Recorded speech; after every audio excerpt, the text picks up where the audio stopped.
So We'll move FYI. as fast as we can and no faster. Thank you. We are good to go. Thank you. Good, let's go. We are on the record. Call to order the May 12th, 2021 meeting of the Victorian Village Commission via WebEx. The next business meeting is Wednesday, May 26th, 2021 at noon. It will be a virtual hearing conducted by WebEx. The next regular commission hearing is Wednesday, June 9th, 2021 at 4 p.m. It is a virtual hearing to be held by WebEx. Which staff cares to be sworn in? Kim? Me.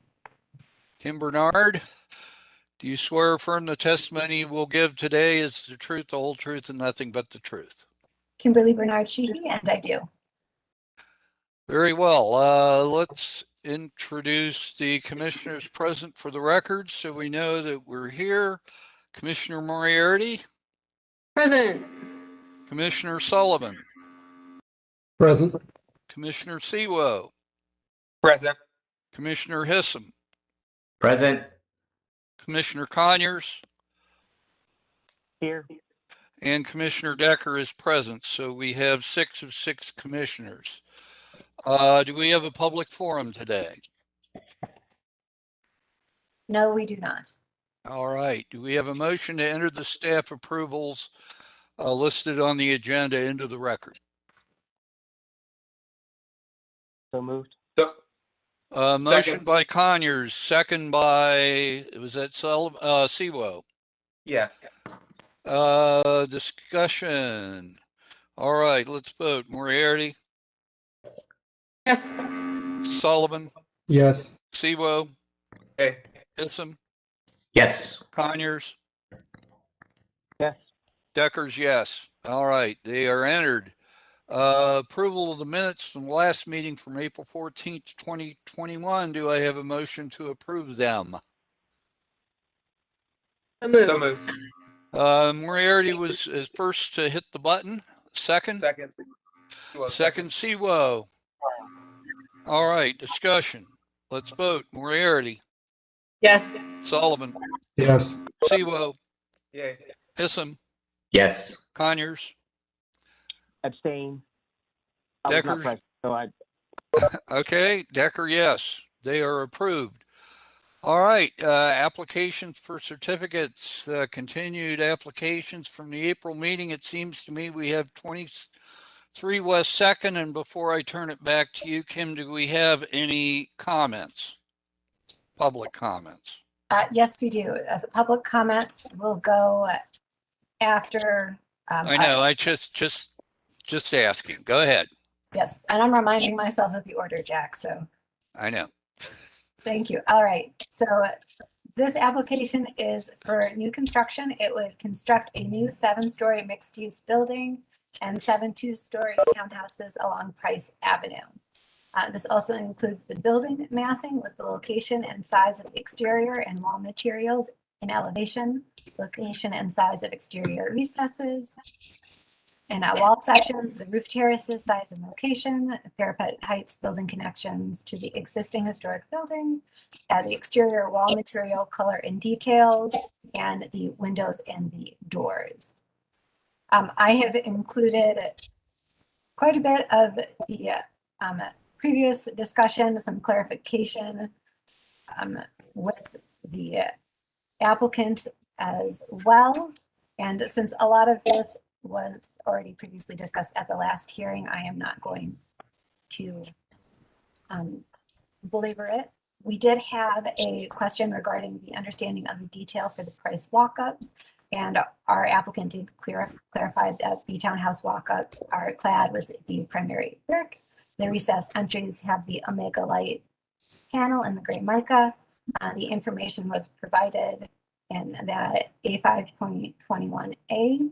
The underside of the balconies is clad with a wood soffit product, which were provided, and they've also included a detail of the balcony for reference.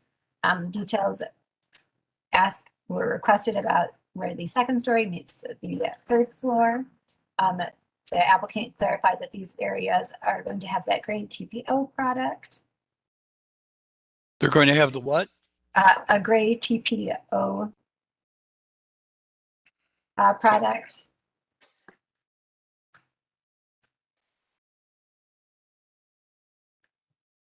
I don't necessarily want to read through everything because I feel I mince stuff and bog things down, but staff does recommend approval of the application for the building massing, exterior siding, and the window indoors with the condition that a sun study, which has been requested by some of our public speakers, is submitted. Basis for staff recommendation is the standards for new construction, which is City Code 3116.12.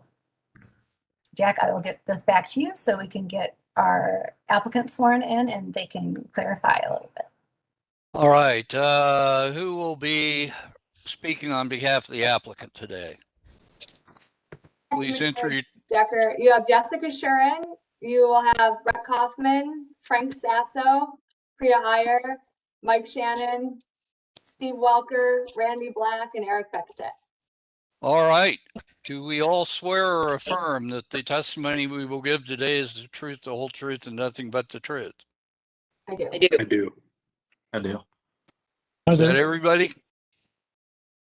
Very well. Do you have anything to add to what staff has said, or do we want to wait till the commissioners start burrowing down with whatever's still bothering them after all this time? We would like to say a few things before we get into the meat of the submission. Okay, be my guest. Okay, thank you. We appreciate it. And thank you to the rest of the commission and BBC staff for your time. This submission builds off our March and April submissions and thoroughly responds to commissioner comments from both the business meetings and regular monthly meetings. It is worth noting that this also follows City Council approval of height and all variances on March 22nd. And as you just heard from Kim, it is recommended by city staff for approval. So this submission specifically focuses on several things. I mean, it really does build off the past submissions, but we focus on the balcony soffits and the balcony undersides. We've included photos of undersides of the balconies at our gravity project in Franklinton, which show a really similar condition to what is detailed at this project, so you can see it in living form. We are also detailing the transition of wall to roof as well as additional roof detail as was requested by, I believe, Commissioner Conyers. We are also showing the lentil cast stone information.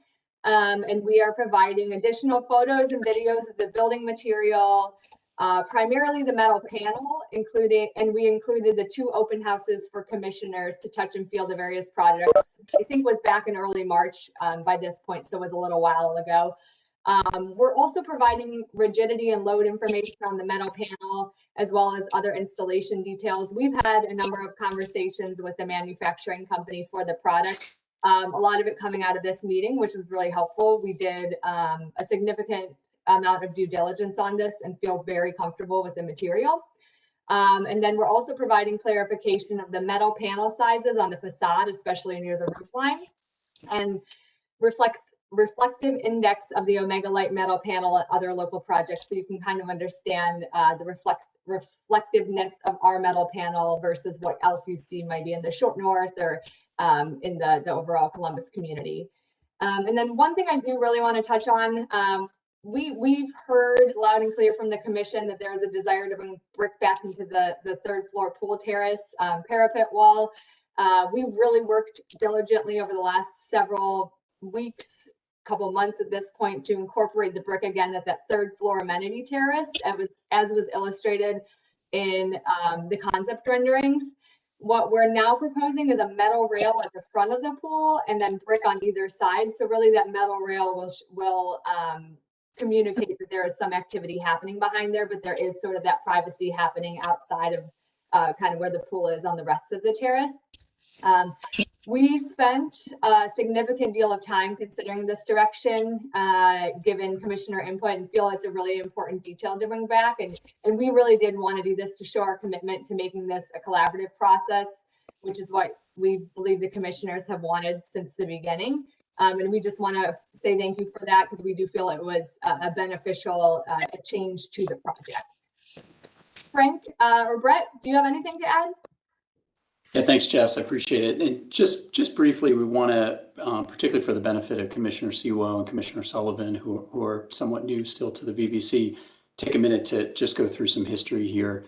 This has been, as many of you know, a 5-year process, tremendous investment of time, energy, and effort from all involved, certainly on our part, certainly on the VVC's part, the neighbors, the city.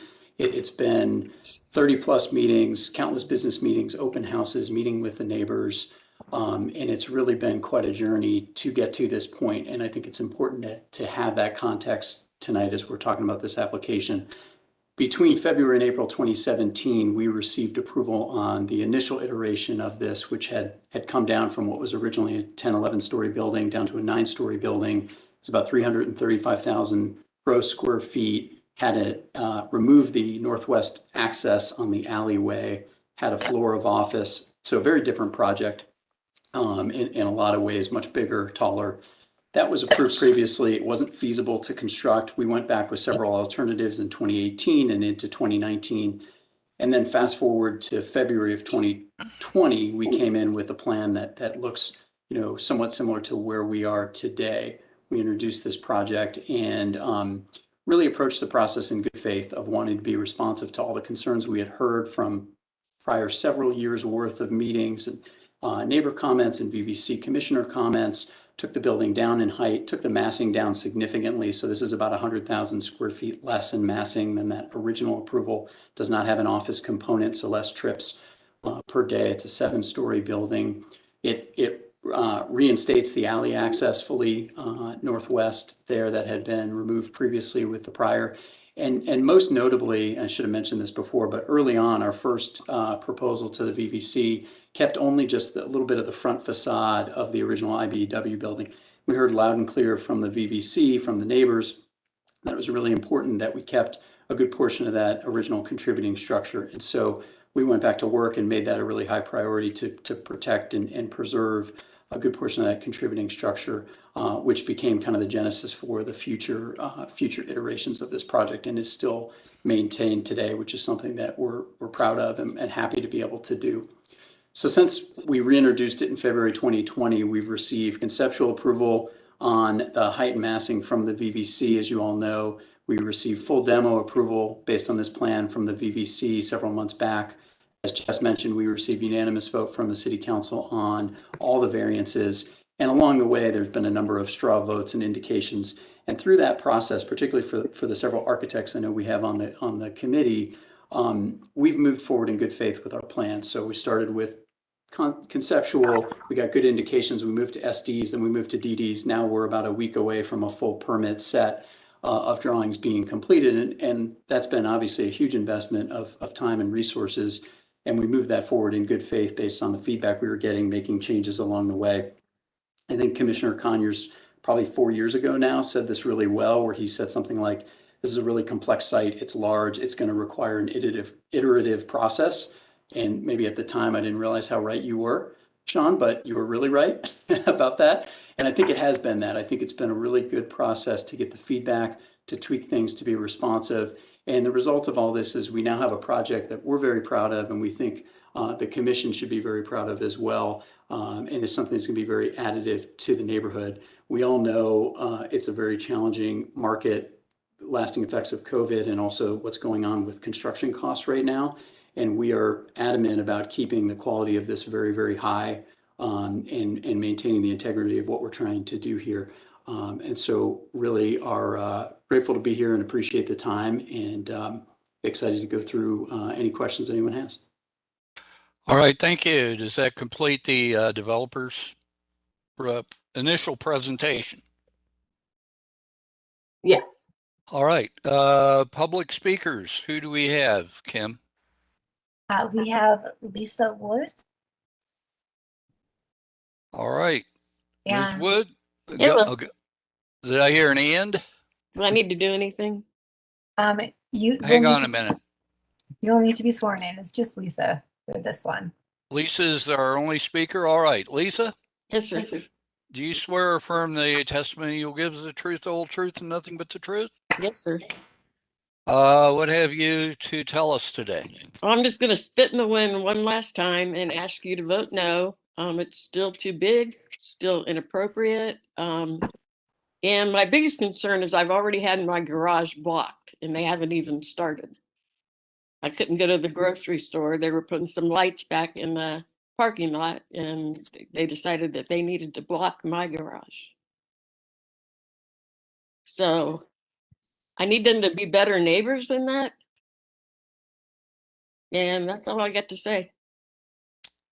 All right. Thank you very much, Lisa. I know this has been a long, hard road. Commissioners,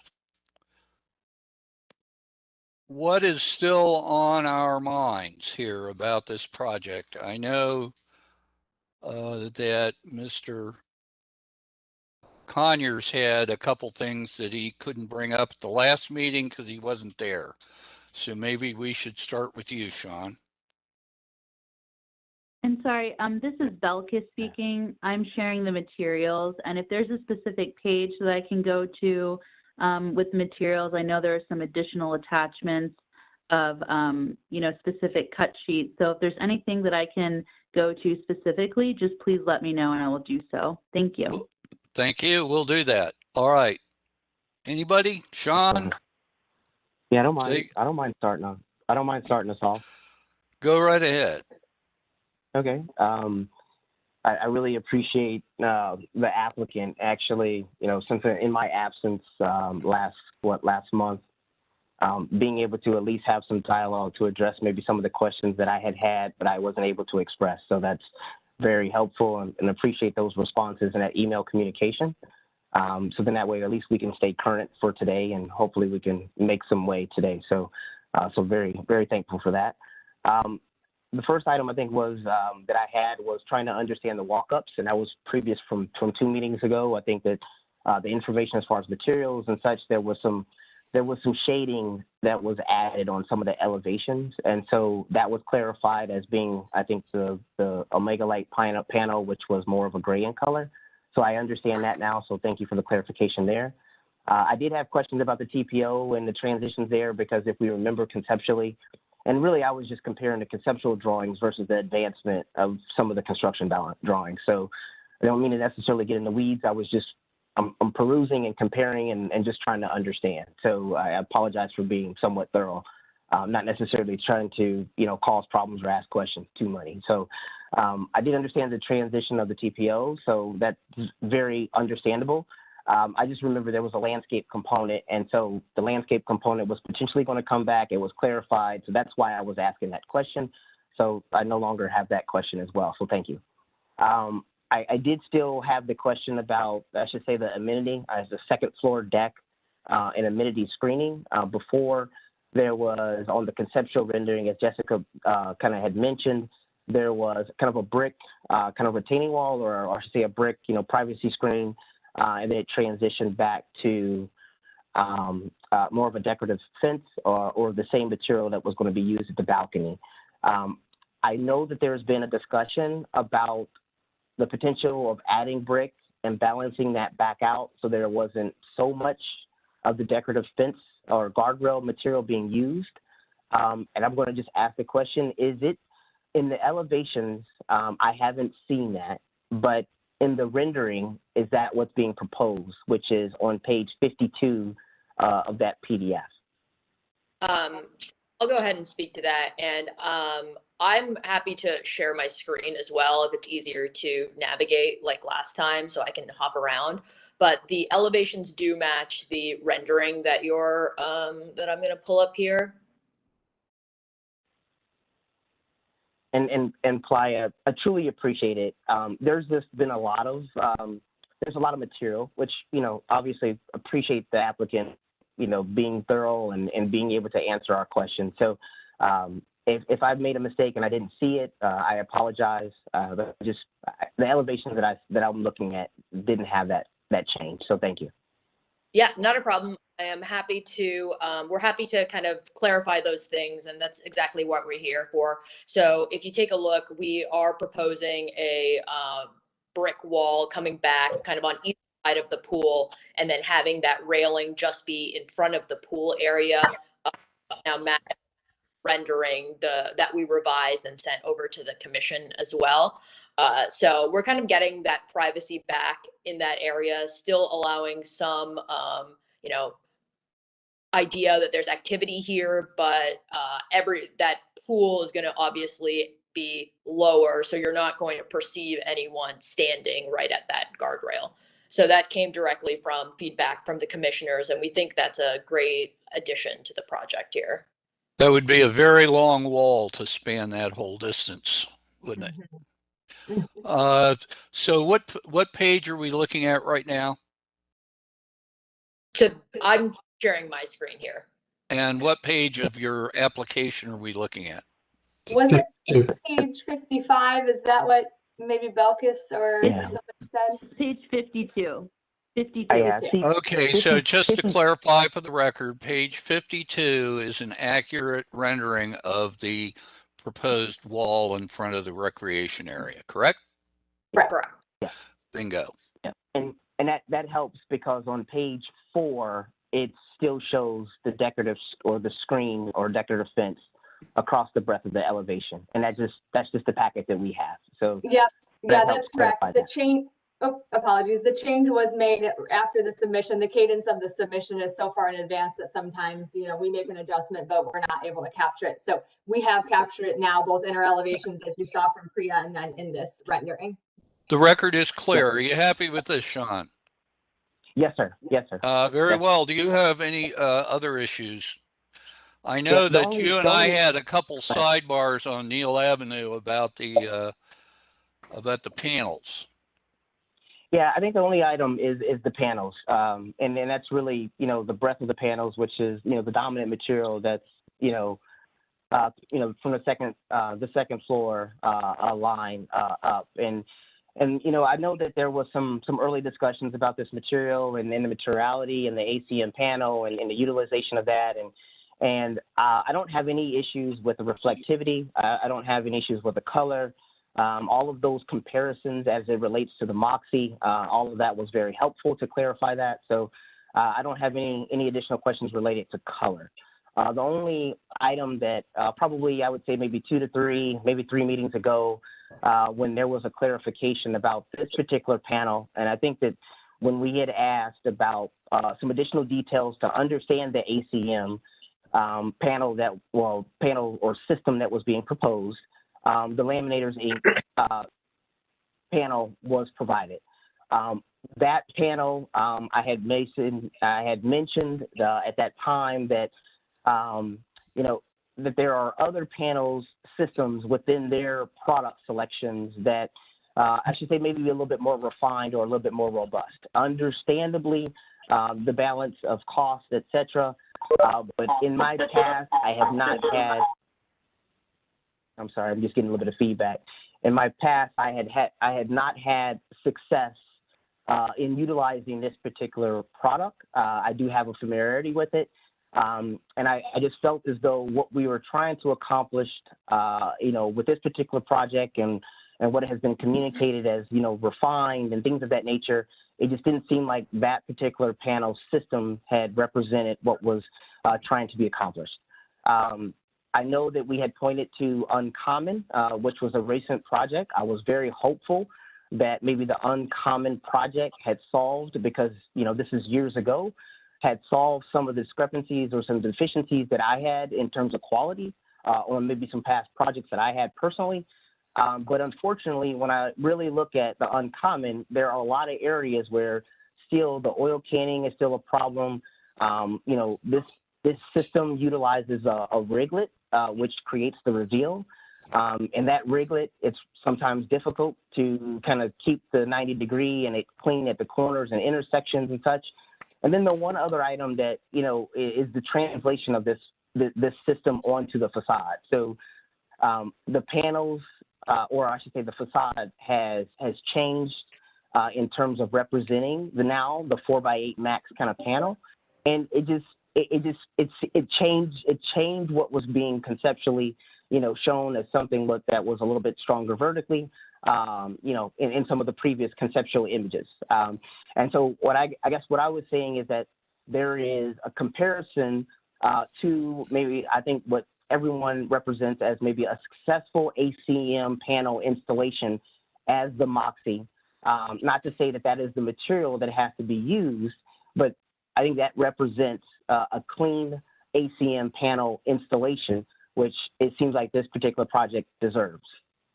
This might be a good time for me to break in, Belkis, with my photo show. Can you start scrolling through those? Sure. I took Can some you- photos of the Moxie that I just want everyone to look at briefly, just to see how this works in translation. Once we, if you could blow up one of those, the first thing you notice is it's about a 3/4 inch reveal, I think is what we were told, Priya told us last time, between panels. And this leads to pretty clear horizontal and vertical lines, so that each panel's outlined pretty vividly, unless the sun's shining right on it. Let's keep going.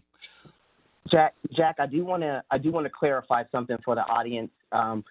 You mentioned the Moxie, and this is uncommon, and so right. This is uncommon represents the product that is being proposed for this 23 by second project. Good, thank you. Wanted to clarify that. Yes, good idea. I just leapt right into it as if we all knew what I was doing. Okay, let's keep going.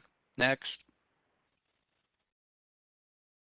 Here's an example of oil canning. You can see in the center of the picture and under the lowest level of windows on the gray portion of the building, you see what I've been called, and you can see it sort of all over, that apparently if this stuff isn't installed just right, or maybe even if it is subject to distortion over time. Here is more, this is apparently the material, but not the dimensions that we are going to use on our project. And again, you can see it just doesn't maintain its shape for some reason. And again, the horizontal lines are, all the lines, including the horizontal ones, are pretty prominent. And I think what we're looking at is the gap between panels rather than the material that frames them. All right, next. So I do just want to hop in really quickly and mention that the gray material that you're seeing at the right adjacent to the window is not an Amegalite product. That's a mix of products that they've used on this building. The only Okay, we won't blame you. Okay, thank you. Did I interrupt you? Go ahead and finish if you need to. Yeah, so the only ones that are Amegalite products would be the darker color that you're seeing there, and then the white that's on the building as well.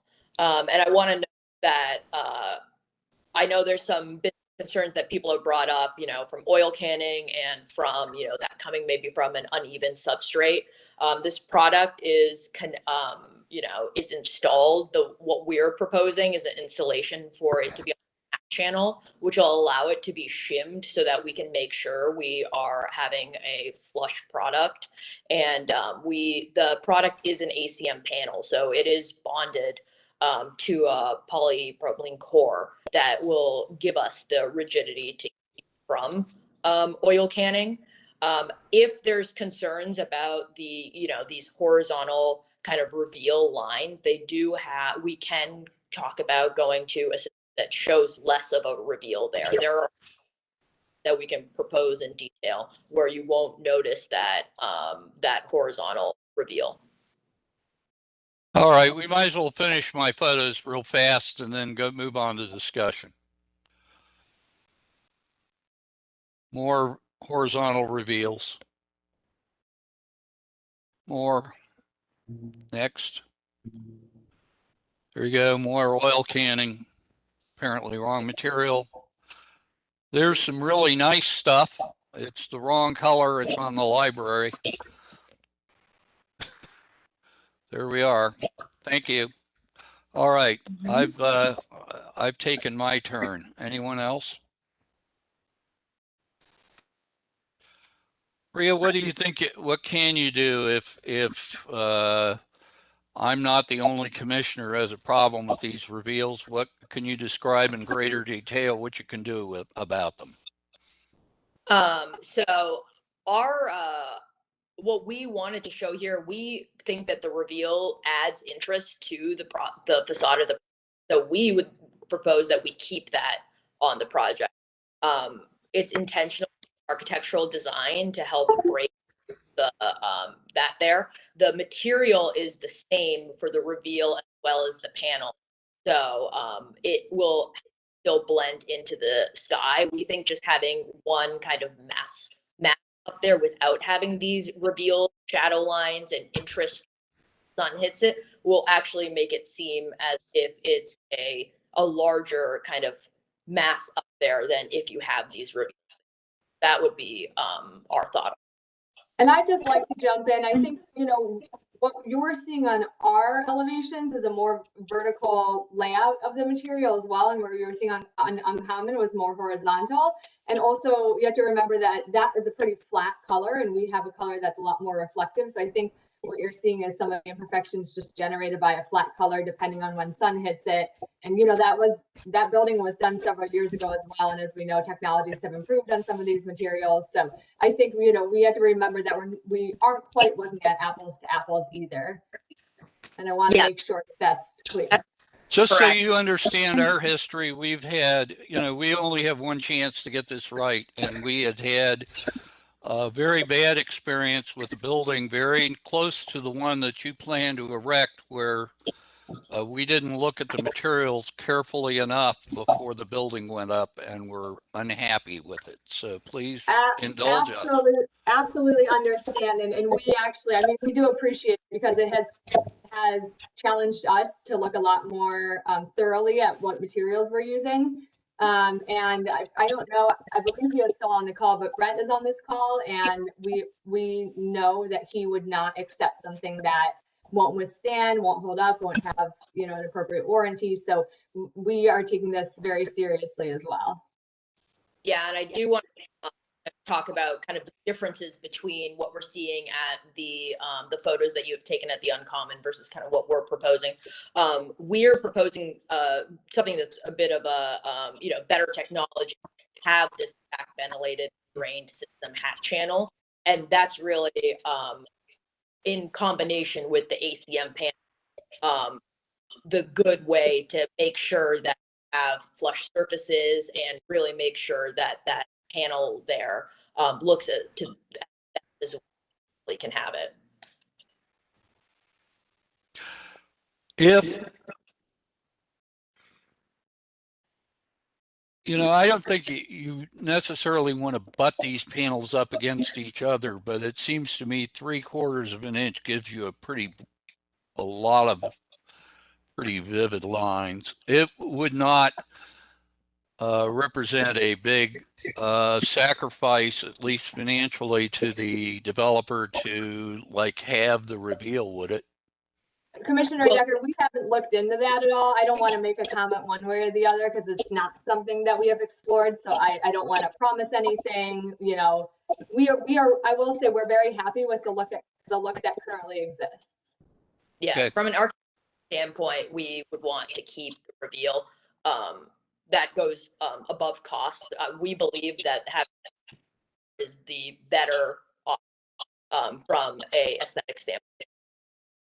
You know, we'd sort of started out from the commission viewpoint as looking at this from the idea of making the towers disappear and having a minimum of detail on them. And it seems to me the further along we go, the more detail we get. But I've talked enough. I want to let the other commissioners weigh in one way or the other so that we get something other than the Jack and Sean show here. Anyone? Sewell here. I have a few quick questions that you guys can save me some time.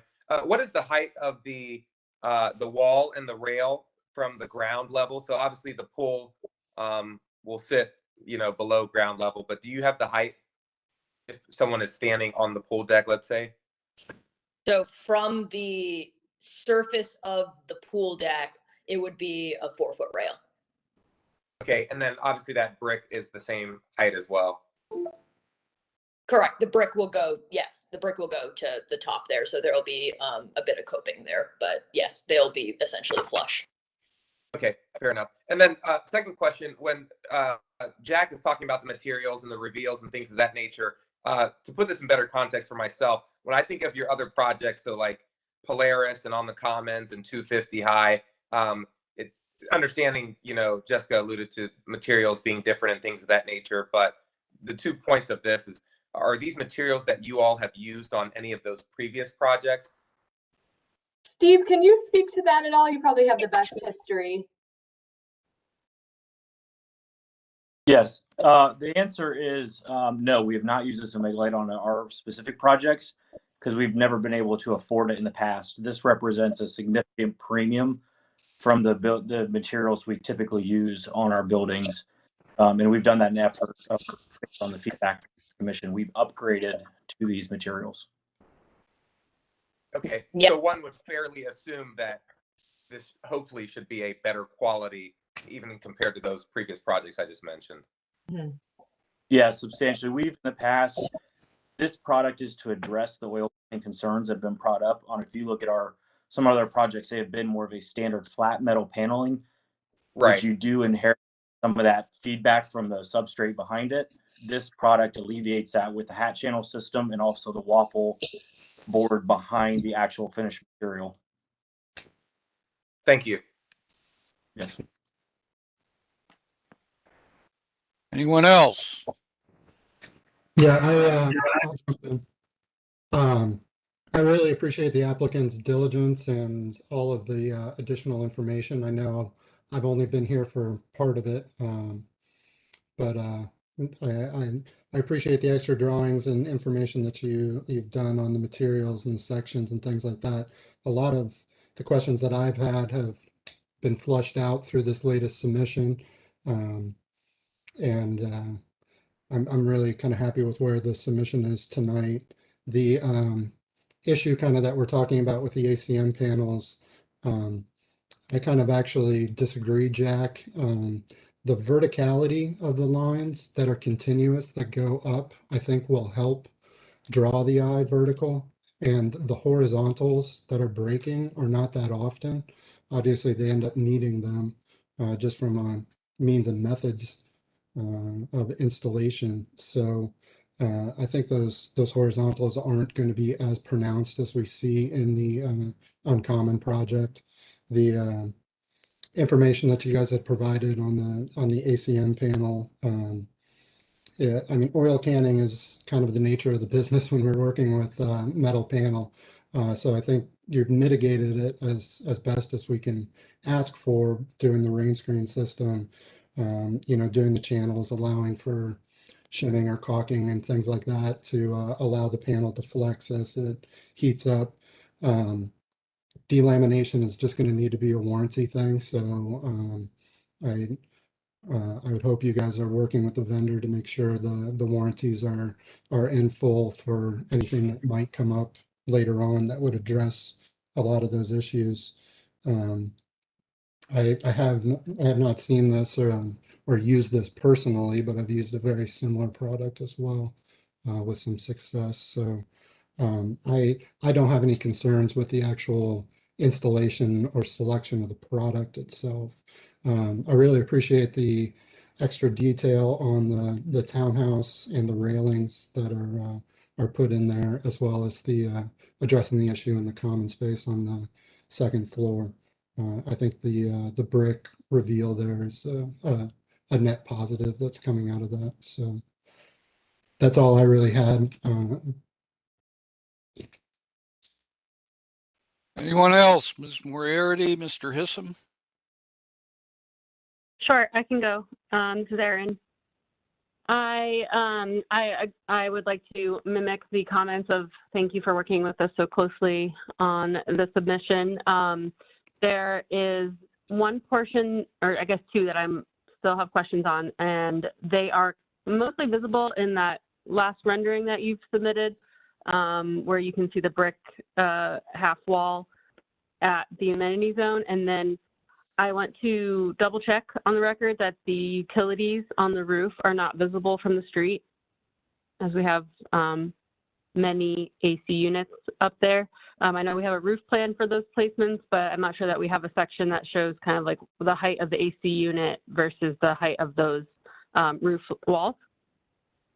That's one comment. And then my other comment is I don't know that we've seen an actual site plan of the amenity deck.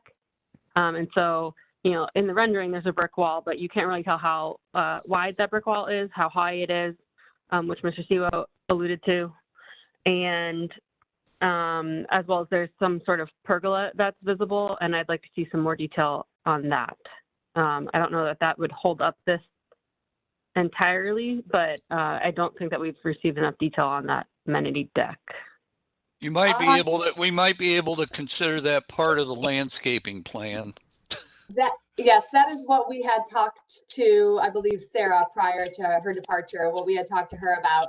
You're seeing a lot of, obviously, FF&E on that pool deck, but otherwise that pergola was going to come as part of the landscape submission. Yeah, I think the wall's part of the structure. We need to define that if we're going to vote anytime soon, but I think we can consider the rest of it a landscaping issue. Because you can build this with or without any fancy stuff on your deck there. Sure, of course, yes. Yeah. Priya, can you speak to those couple issues from Commissioner Moriarty? Yeah, of course. So first want to talk about the roof well condensers. So that is exactly what we're creating. We're creating wells in the roof so that there's a parapet that'll hide the condensers entirely. So they're essentially sunken in. And so anyone from the ground level or, you know, within the pool deck area or, you know, anywhere really within the community will not be able to look up and see condensers. And I can show you a roof plan here that kind of highlights that as well. Would it be fair to say that the wall is at all points at least as high as the condensers? So the wall is, go ahead. Yes, the wall points at least as high as the condensers, and in almost all cases, it's higher than the condensers. Those condensers are typically only 2.5 to 3 feet tall, and so you'd have to be at a higher point to see them. Correct. You'd have to be completely above the building to see them. Thank you. And then the other comment regarding the pool, the wall for the pool, I can pull that up right here. And Commissioner Moriarty, we can submit this, you know, when if needed as additional information or whatever the next steps are, we can certainly do that, or bring whatever back with landscaping, etc. Commissioners and applicants, I would like to remind us of the time we've almost spent an hour. I know. We're heading to something. I'm not sure what. Why don't Karen, are you done? I'm just gonna mention, let's just, if we Can vote, I make my comments, Jack? Yeah, but if we do vote, let's just send the wall back to staff to look at. That'll take care of it. Jeff, go ahead. So I think the comments have been good. I want to thank everyone, the neighbors, and also the commissioners, and also the client for working through this. I think the process has been a cumulative process, and I think it's been good for all involved. And I also think that everyone has worked in good faith. I think this has been a long process, but I think, you know, they've listened to us. I think we're kind of at a point where I think we should vote and move forward. We agree. Does the, is that the sense of the commission? Well, we'll find out. Jeff, do you want to make a motion? And I suppose it would exclude signage, lighting, and landscaping. And it would include having staff review a detailed drawing of the wall to make sure that the specs match what we looked at on the rendering. Jack, I would make a motion, but I'm working off a Surface Pro, so I don't have any of that information in front of me. So if someone else that has the actual address, name, and all that stuff in front of them, they could make it, that'd be great. You could just refer to this application, and I think Kim will know what you're talking about. Okay, so let's put a motion forward to the Kaufman project on 2nd Avenue, adding the additional comments that Jack has made in regards to the wall. And what was the other thing, Jack? Excluding signage, lighting, and landscaping. Excluding lighting, signage, and landscaping. Do we have a second? Second. Second, Moriarty. I will remind everyone that voting to approve and issue a certificate of appropriateness is a determination by the commission that the project meets all of the guidelines, meets substantially the guidelines and laws governing what we do, specifically in this case, those in 3116.12. I hope we've looked at them recently because that's what we're just certifying this project meets. Any further discussion? Hearing none. Are we ready to vote? Moriarty. Yes. Sullivan. Yes. Sewo. Yay. Hissom. Yes. Conyers. No. Decker. No. The motion passes 4-2. Thank you very much. Thank you all. Appreciate it. Thank you.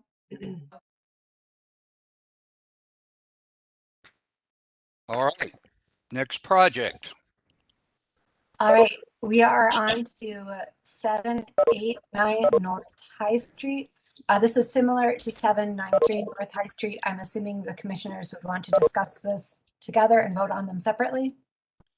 That is my recommendation because they are the same applicant and next to each other in front of the Winder Chevy building. All right, I will read off the staff reports for both of them. They are similar. So for 789, this is the installation of an aluminum railing around a 15-foot, 10-inch by 8-foot, 5-inch space to allow sidewalk dining. This would include an enclosure for approximately 4 tables. Commissioners at the business meeting noted that this is an iconic building around High Street. It harkens back to the character of the era in the 1920s, the strength of the auto dealerships and repair facilities. Commissioners also noted that the proposed dining area would obscure the front of the building and posed the question, to what extent does the view of the building need to be kept clear? The bus stop to the left was noted, as was an existing garbage can. This area can quickly become congested with everything in the area. Staff does recommend approval of this application with any clarifications, modifications made by the commission based on City Code 3116 standards for alteration. For 793 North High Street, a slightly different installation area of that aluminum rail. This is 32 feet, 3 inches by 8 feet, 5 inches. The enclosed space would allow for 6 tables. The business meeting also discussed that iconic building and noted the proposed area would obscure the front.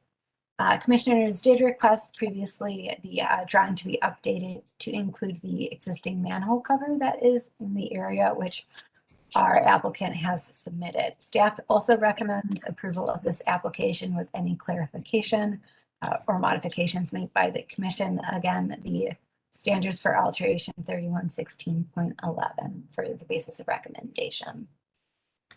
All right, thank you. Who's here from the app on behalf of the applicant? Chelsea Emmons. I'm representing Sheila Troutner today. Ms. Evans, you swear or affirm the testimony you will give us the truth, the whole truth, and nothing but the truth? I do. Very well. Do you have anything to add to staff's recommendation or presentation? No, I do not. Do we have a picture of what the railing's going to look like? It was included in the packet, yes. All right, if we can put that up, maybe that'll help. What page of the packet, please?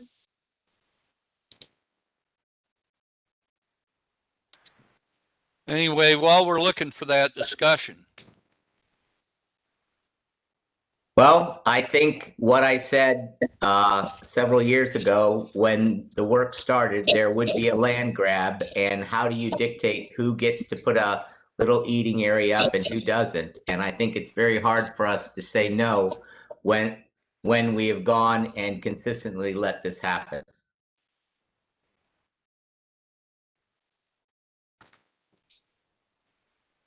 Anyone else?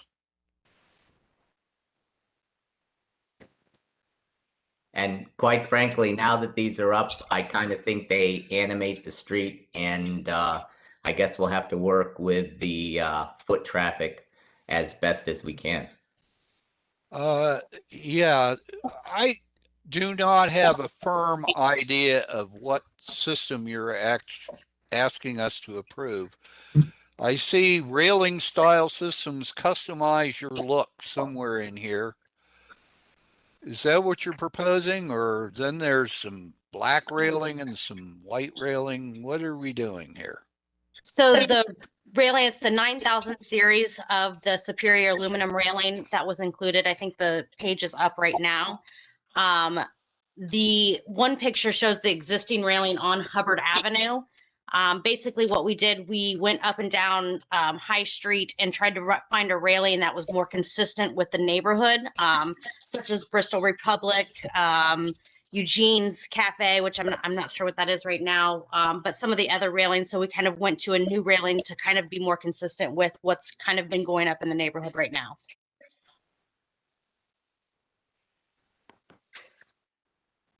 What do we think? So that would be that middle sort of picture that has sort of a transom on top of the vertical. Yes, that is correct. Yes. Low profile, that way it's not to interfere with the aesthetic of the building, knowing that it's an iconic building in the neighborhood, but no awning, nothing like that to obscure the integrity of that.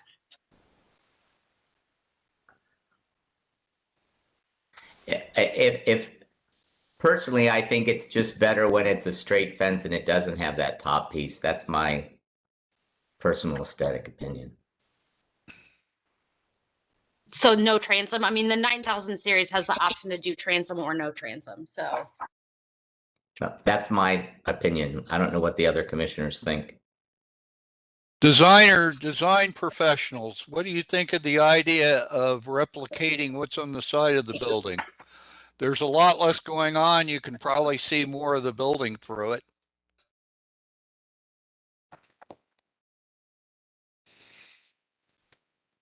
Oh, I would be in favor of that, Jack.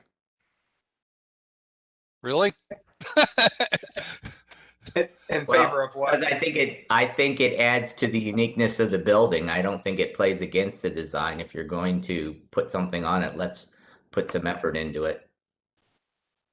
I missed what you're saying you're okay with. Let's show there's a photo in there of which ought to be about page 4 of the second application, of the railing that's on the north side of the building. There it is. Too bad we can't flip it, but that's been there for a long time. We've already approved it. And it seems to me, if this is a unified building, we ought to have a unified railing system. I would agree, except I wouldn't have the ledge on it. I would prefer not to have the ledge either. The ledge has kind of been yeah, I mean, that is a good question. I mean, is it unified if we don't add the ledge and we don't add the awning? Is that? Well, no, I think what Jack's saying is he's looking at the outside straight elevation which is just the fence and the design, not the ledge, not the awning, but that fence would wrap around the building and be consistent in both facades. Okay. Correct, Jack? Exactly. Two things I posed to the commissioners here is that this railing or that they have is not similar to most of the railings that you see in the short north when you think about uniformity. And then the second point, this was raised with the Marcella's proposal a few weeks ago about the symmetry of the building, which I did not have concern with, but I know was raised by others. And so with this proposal, you would have railings in front of Hubbard Grill and Wine on High, but not Homage. So 2/3 of this building would have patio railings in front of it. And so I simply raised that given that symmetry appeared to be an issue for some with the Marcella's building at the last hearing. I did include a photo of the entire building as requested at the business meeting at the end of the month. Right. Also, the plans include a fence that is more uniform with the rest of the city right now. And that's why kind of we went that route in regards to your first comment, and not the existing railing that we have on Hubbard Avenue, but a new railing for High Street, since that is kind of with the streetscape project and a lot of the other businesses adding patios, kind of more uniform with the rest of those. Right. No, exactly. My point was that I agree with you with respect to the railing that you've proposed being uniform in what you see in High Street versus what you have on the alley of Hubbard here.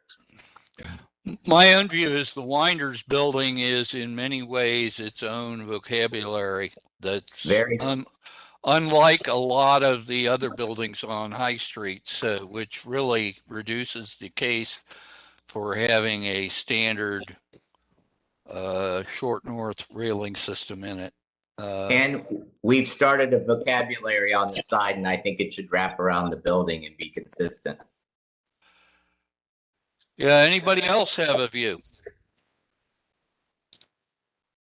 My opinion is that patios also add to the streetscape. I think I like the idea of keeping the same pattern that is currently in existence and wrapping that around to the front. Anyone else? We ready to have a motion of some sort? Yeah, I would agree. I would agree, team, and in terms of that. And I think there was some earlier discussions related to this building in terms of, trying to make sure or maintain as much transparency, to the existing. So it seems like by, being able to utilize the existing, you have the ability of being able to maintain some of that transparency to the existing, the building as well. So I would agree with the direction of utilizing the existing railing. We ready for a motion? Good call, Jack. Sometimes I have a firm grasp on the obvious. Do we have a motion? Make a motion for application 21-04-13 for both 789 North High Street and 793 North High Street. And this application will, instead of what has been proposed, will replicate the design on the Hubbard Street side, minus the ledge, the existing ledge that is on the existing fence.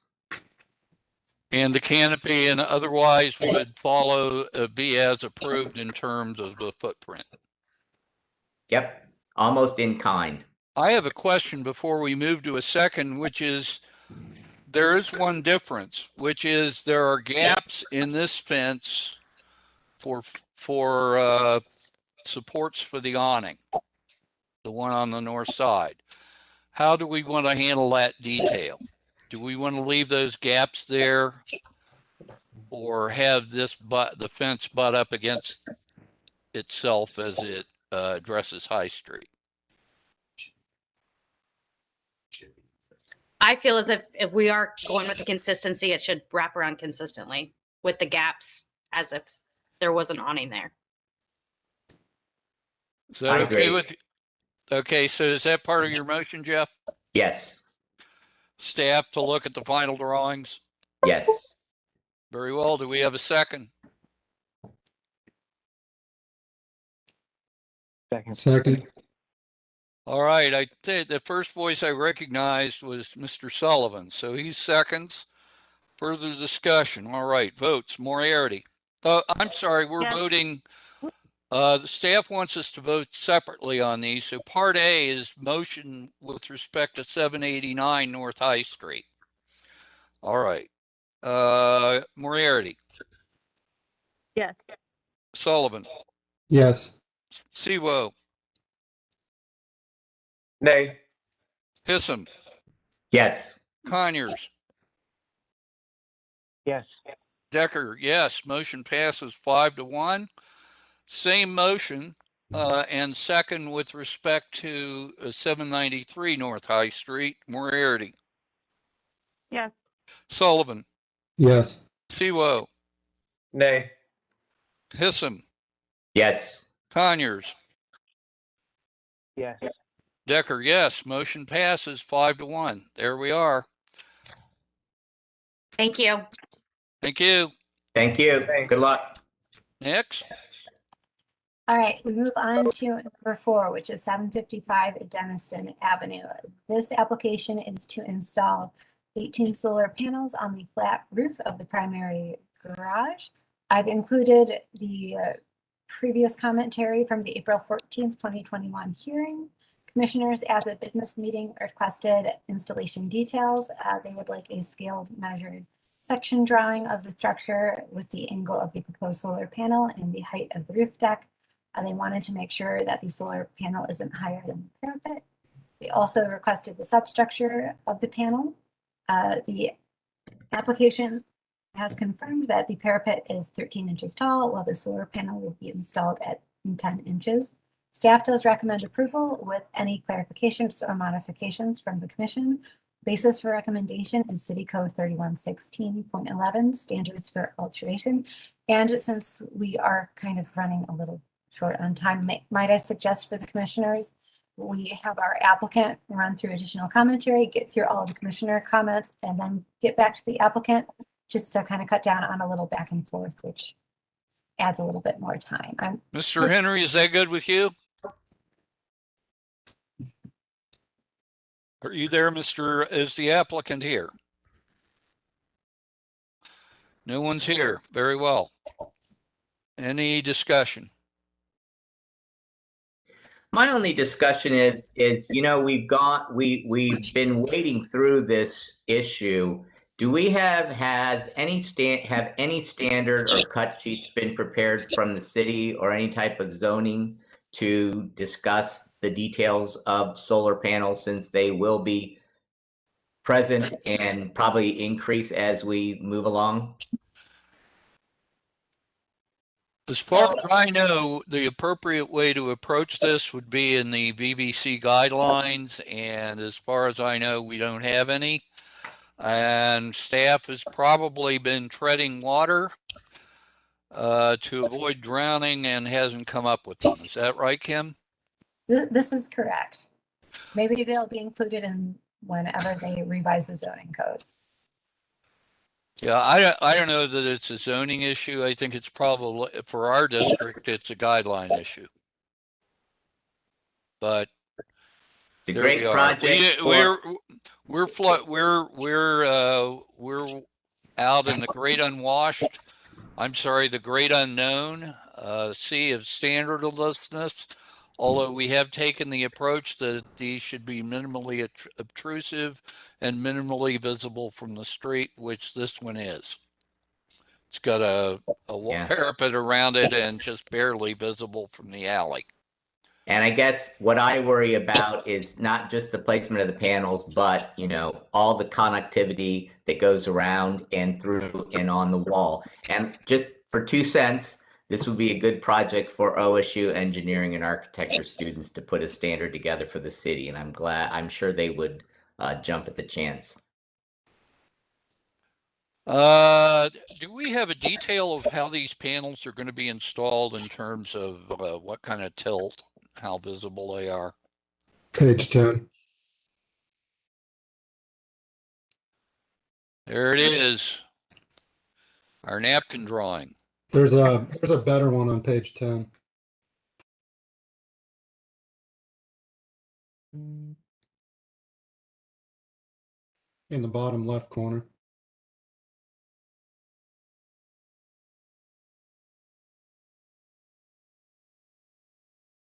Definitely better than the napkin.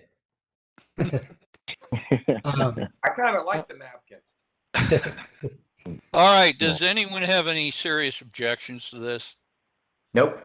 No, I don't have any objections. I just think that I think it's beneficial to ask the question to be consistent on other submissions, which is just trying to understand the routing back to the panel. So there's a south wall elevation that's being shown that shows the meter set location and such.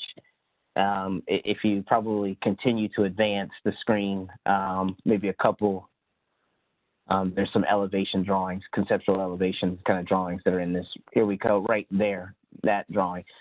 Just trying to understand, the location. So of being able to hook up, where are the wires and the power, is that going to be a roof penetration and then comes back out into the meter box, or is there going to be something that kind of cascades over, the parapet? So it wasn't represented. So I think that's beneficial for us to at least ask the question for clarity to the applicant in the future.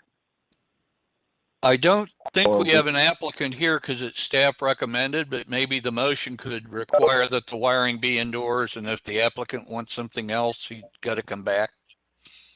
Completely. Did someone say something? I agree with that. That makes sense. I agree. Okay. We ready for a motion? Yep. A motion to approve what is his Victorian Village VV 2105008. A motion to approve as submitted with the clarification that the power and such will be a roof penetration to avoid any exposed conduit vertically down to the meter set on the south elevation. Do we have a second? Second. Further discussion? All right, Moriarty. Yes. Sullivan. Yes. Sewo. Yay. Hissam. Yes. Conyers. Yes. Decker, yes. Motion passes. Here we go.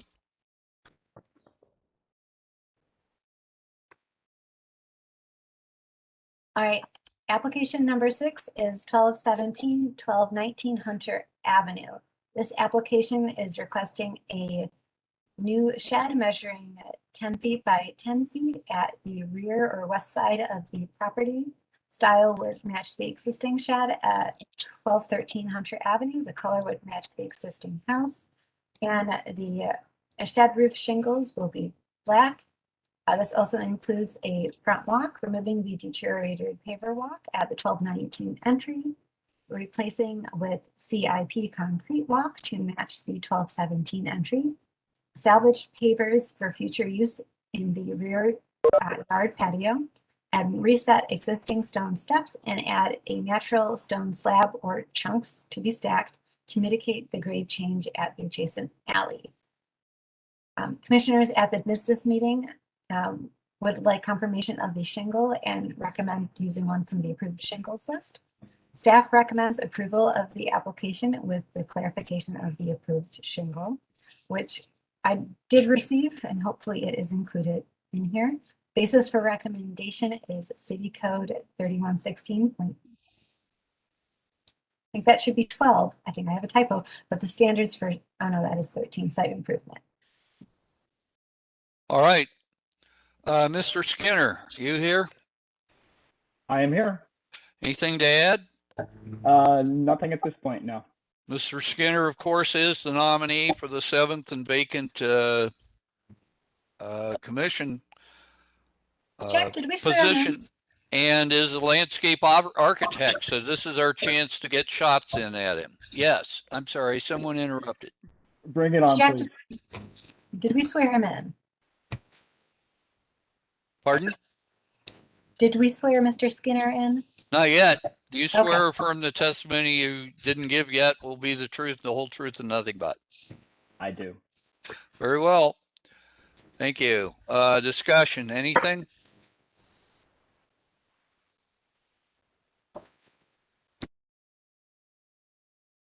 We good with this?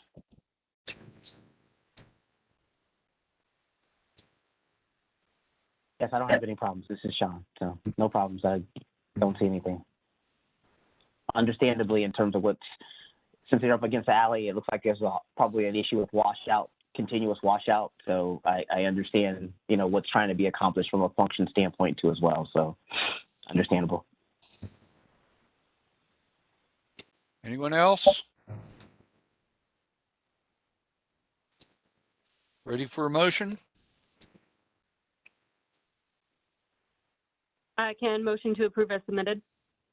Application GG 2105010. Moriarty moves. Second, was that Mr. Sebo? Yes. All right, further discussion? Hearing none, let's vote. Moriarty, Yes. Sullivan, Yes. Sebo, Okay. Hissam. I hear nothing from Mr. Hissam. Are you there? I guess not. Hissam passes. No, Conyers? I'm muted. Yes. Okay, Hissam, yes. Conyers? Modern technology. Yeah. You got to hit that mute and unmute. Conyers? Yes. Decker, yes. Motion passes 6-0. Have a good day, Mr. Skinner. Thank you. Appreciate it. All right, next. All right. Number 7 is 1135 Neal Avenue. This application includes variances for 2 side yard variances and proposes new construction for a 3-story, 2-family side-by-side townhouse and a new 3-story single-family carriage house. I've included the commissioner comments from the March 2021 hearing, including public comments.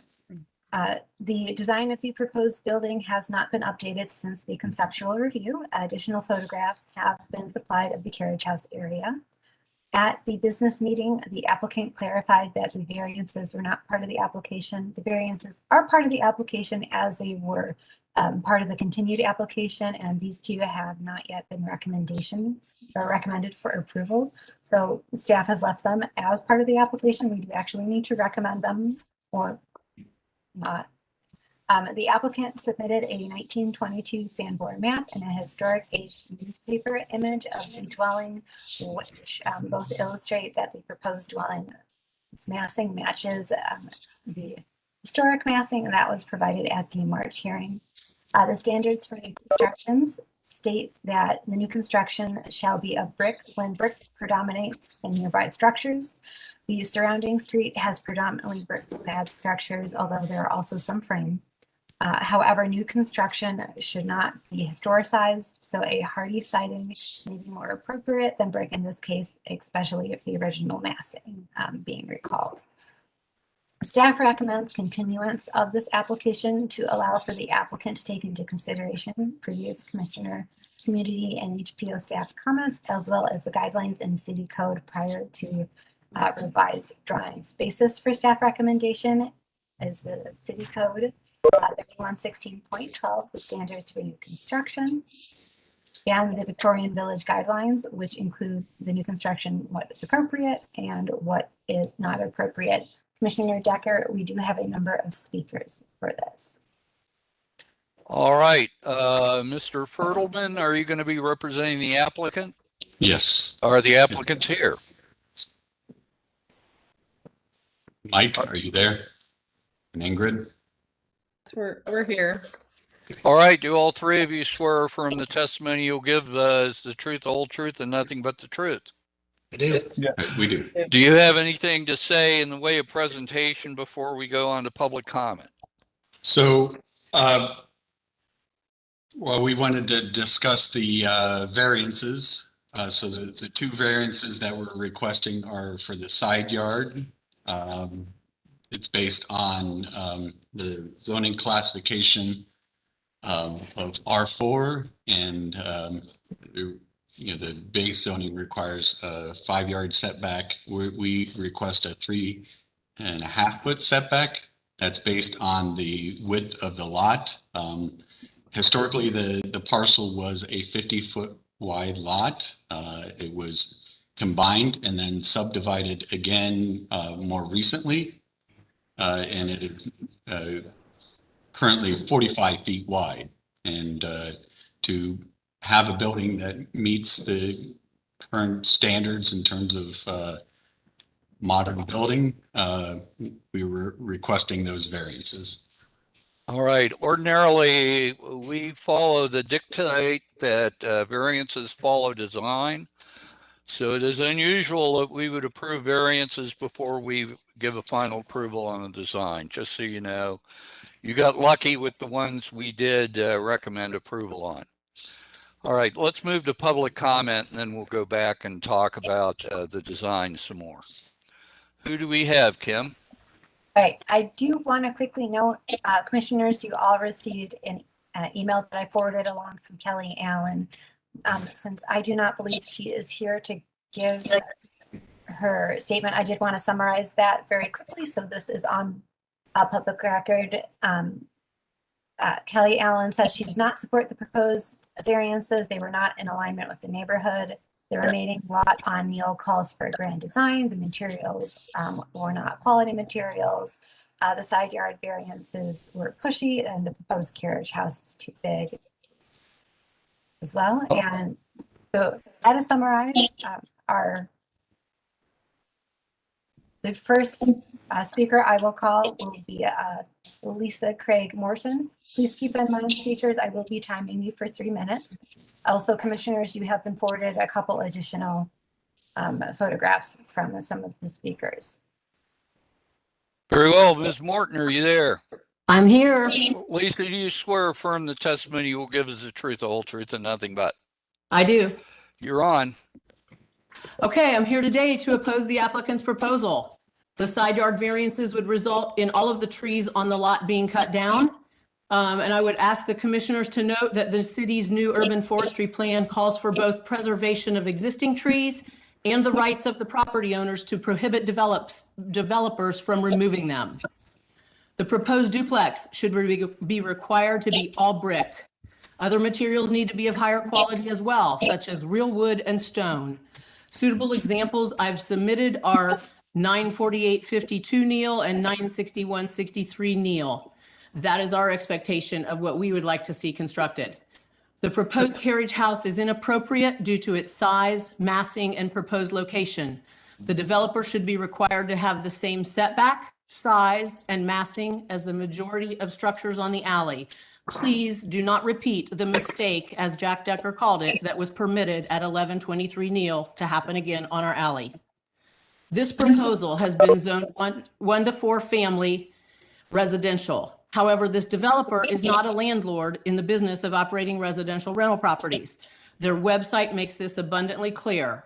Their sole objective is to maximize their return on investment by cramming and monetizing as much square footage onto this lot as possible. Their requests have nothing to do with residential use and everything to do with facilitating a commercial use of this property. Please, for our sake, do not let them do it. This developer should not be permitted to increase the carriage house setback to create a parking lot on the alley. Their claim at the March meeting that this would protect the neighbors from cars parked on the street is disingenuous. Under the city's current parking plan, they can obtain up to 19 parking passes without any special exception or variances. Add the proposed 3-car garage, and this property could be permitted to accommodate 22 parked cars, most of which will be on Neal Avenue. The purpose of the commission is to ensure compliance with historic preservation code. It is not incumbent on you to approve every single application and variance that comes before you. It is incumbent on the developer to show how they are harmed by following these rules set forth in the historic code. Greed and paying too much for a vacant lot do not constitute hardships that the commission is required to mitigate. We as homeowners, and there are several of us that will speak today, purchased our homes And we did so with the knowledge that the commission was empowered with a historic preservation code that would protect our enjoyment of the property and our investment. We were required to comply with the commission's approval process and their strict building guidelines, and we believed that the rules would protect us. Now this investor wants to gain the benefits of the commission's careful diligence over the years while asking it to waive the very rules that made this property so desirable for no other reason than their personal financial gain.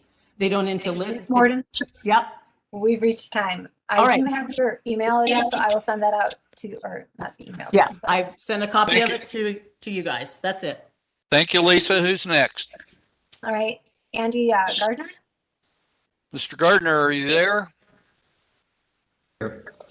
Yes, I am. Gardner, do you swear from the testimony you'll give today is the truth, the whole truth, and nothing but?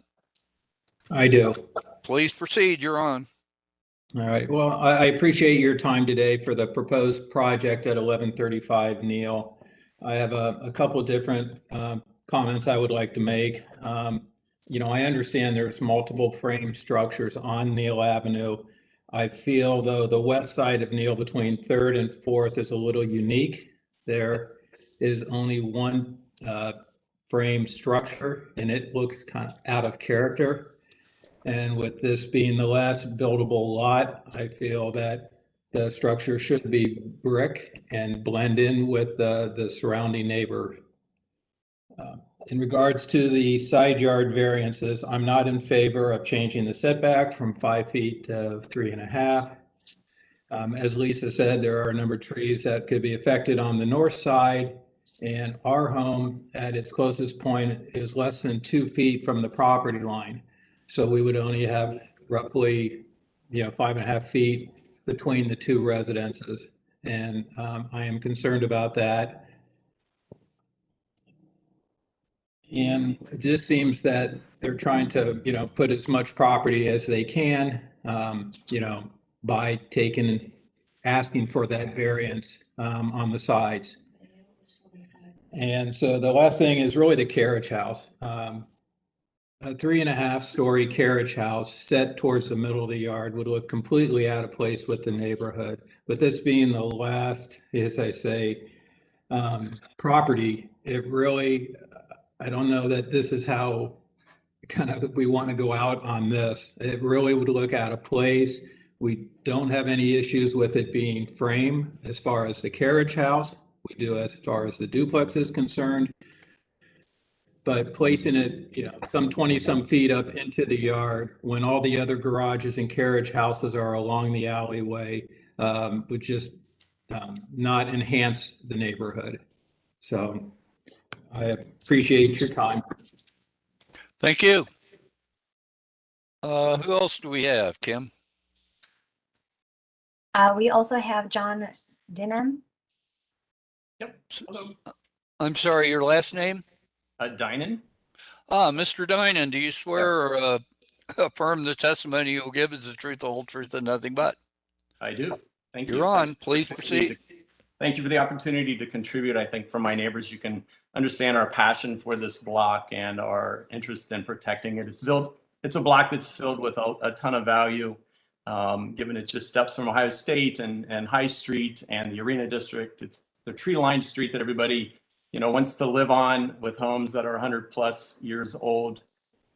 We believe it's one of the most beautiful neighborhoods in all of Columbus, one of the most beautiful blocks in all of Columbus. And I think that's why families want to live here. It's why this company wants to develop this property, but not really as a family residence, but more along something like the lines of a more commercial development. I say this because this is a company that's developing this property. They specialize in short-term leases and Airbnb rentals and the promotion of event space. So by maximizing this property for its commercial value, this company doesn't really want to contribute to the value of the neighborhood and the village. They only want to benefit from all the value that has been created by other families. When you review the plans, you realize the number of ways they're not adding value to our village. They're not going to be adding value by violating the established and published setbacks on the side yards. These setbacks protect the value of neighboring homes and add privacy. And in our case, as the adjacent property owner, to the north. The setbacks help protect the root systems on 4 very large, beautiful old growth trees that exist on our property. A reduction in the setbacks would result in even further destruction of the root systems that support these trees during excavation. So the bottom line is they're not adding any value to the village by killing these old growth trees. We also think, as Lisa and as our neighbors have stated, they're not going to be adding value by placing a second home that they're referring to as a carriage house, this large, giant carriage house in the middle of the backyard. The structure does not belong in the middle of the backyard. It should line up with the other structures on the alley. We also don't think they're adding value by putting a parking lot on the alley to support their commercial needs. They're not going to be adding value by developing this property into what could become a mini Airbnb hotel with as many as 5 rentals units when you consider that the main house includes 2 basement walkouts, or a total of 5 potential Airbnb rentals. And finally, we don't think they're going to be adding value to the village by building an oversized main structure right on Neal Avenue in the heart of the village that's made of hardy board. I sent over a small PDF to Kimberly earlier, and if you have that in front of you, you'll see that I took sort of an inventory of all of the homes on the west side of Neal Avenue between 3rd and 4th. That's the block that we're talking about here today. And you'll see that there are 14 homes, 14 large, grand brick homes that represent the village and the Victorian aesthetic of this village. With the exception of one, Lisa referred to that earlier, or Andy referred to that a minute ago, and you can see that that is an example of a property that was developed prior to the commission and not a benchmark for any Victorian purpose. But you'll see that of the 14 large homes that are here, John? Kim, are you trying to call time? Yes. Yeah, John, wrap it up real fast. 14 homes. In the center of these 14 homes is this property, 7 to the left, 7 to the right. And this is sort of the centerpiece of this block. And so we really recommend that you enforce or recommend that this becomes a beautiful brick structure like the other homes on this block. Thank you for the extra few seconds. Thank you. Do we have others, Kim? No, I only had 3 people that were speaking on our one email. All right, thank you for all of the public comment. Where are we with this, commissioners? Do we want to break this down and talk about one particular structure and then another?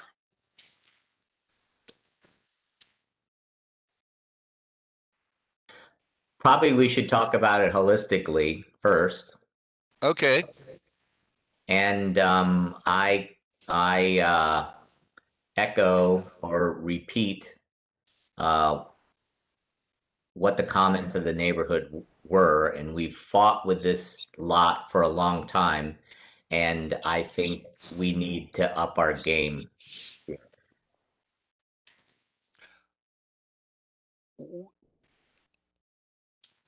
I'm going to throw this out. I mean, the initial question seems to be material. And we've got a guideline that is really judgmental because it talks about when the material is predominantly brick, new construction shall be a brick. You know, what that means, it strikes me as a matter of judgment. But I am sympathetic to what the neighbors say, that this has to have a certain degree of grandeur no matter what it's made of. But I guess the other thing that we're talking about here is it isn't a single family home. It's being set up to be much more than that. And I think that's something that the neighbors are talking about also, as far as parking and accessibility, pulling the carriage house back, etc. So I think it's not just a matter of materiality. I think it's the whole concept. Yeah, Jack. So I agree with the comments of everyone thus far, other than I don't believe this has to be a brick building. I understand the comments, but catty corner across the street there, and I understand it's the east side of the street, but nonetheless, there are 4 houses that are framed directly across the street or catty corner in a row. Everything else I agree with that with respect to the setback for the parking and the size and scope of what we have here. Frankly, I disagree with the rest of this. I'm indifferent with respect to whether it needs to be 1 unit or 2, but agree with the property owners with respect to the carriage house needing to be dialed down, the removal of the parking, making it the same in line with the rest of the neighborhood. But I'm open given the collective appearance of the neighborhood with respect to brick versus frame. Ms. Morton quoted me as characterizing the 3-story carriage house we approved back there as a mistake. I must have been in my diplomatic, wearing my diplomatic hat when I used that that word. Anyone else as a general or holistic comment? Can we add a few additional items to clarify certain things? Can I, if the other commissioners aren't going to make any comments, I just have one more comment. Go ahead, Jeff. And the other thing is just the formality of Neal Avenue and the whole idea of procession, going to a gate, seeing a home, entering a home. And as you can see by this plan, the sidewalk doesn't address the house directly. It's a zigzag. I go up a set of steps and I'm not confronted with 2 doors. I'm confronted with one door on an angle and 1 door in front of me. Architecturally, that's not the most graceful thing I've ever seen. So I just think we need to go back to our original comments when this first came in. If it's going to be 2 things, it needs to be 2 formal things, or 1 house, I think. I do have comments and Jeff, so I would agree. I think that is kind of echoing the comments that probably when this came through, I think I had just joined the commission at that time and this particular property was being shown. And I do remember all of those comments are being echoed again. So at that time, there was the discussion about a certain formality, a certain presence, that procession, the understanding of that. And I don't think that at that time, the commission nor the neighborhood was opposed, so to speak, to maybe 2 units being represented, but it was more so a challenge of how do you pull that off and maintain the grandeur and the presence or sense of presence that those houses identify. Materiality, I understand the ideal behind brick and that sense of material and such, but I agree with Mr. Sivo in saying that, you know, there are some homes that have a certain effort that is that's put into the detailing, and so if there was an alternate to brick, it would still need to be representative of that same grandeur, that same level of detail, to not necessarily be, so to speak, a hyphen between the grandeur, but be complementary to, you know, that block. So as far as the particular the carriage house, I do agree. The carriage house is out of scale in its position as it relates to the rest of the balance of the alley. So that needs to be just kind of thought about. So those are just kind of quick comments. So thank you. Anyone else? I'll jump in and say I agree with everyone that the carriage house is both too big by half a story at least and misplaced, needs to be in line with the rest of them. And to amplify what Sean just said about if you do go with non-brick construction, if you look at the non-brick houses that are on Neal Avenue, they are rich in detail, either with banding or with more variation in form than just two boxes stuck at an angle to each other. And I don't think putting a porch on the front of it does it for detailing. Certainly shake shingles don't do it for the level of grandeur of detailing you would need on a frame building in this area. Who haven't we heard from? I can go. I can speak. Go ahead, Aaron. Okay, thank you. So I agree with the previous comments. I think if it's going to be either way, actually, if it's going to be brick or non-brick, there should be some added detailing to the front facade in order to match the grandeur of Neal Avenue. As far as the offset of the current front doors, that actually doesn't bother me that there's one facing the front and one to the side. However, I think in a historically accurate home, there would be more distance. You know, if there was like a front room and a second entrance there, they would be a little bit more offset. So that's something to be considered. I think in the past, we would have maybe considered the currently proposed driveway apron on the Carriage House, because there were a lot of concerns in the neighborhood when the parking plan converted into the current parking pass program. But now that residents have kind of acclimated to that, it seems, given the public comment today, that people are not really concerned that there will be a lack of parking on the street. It seems like this potential home will have adequate street parking passes available to them.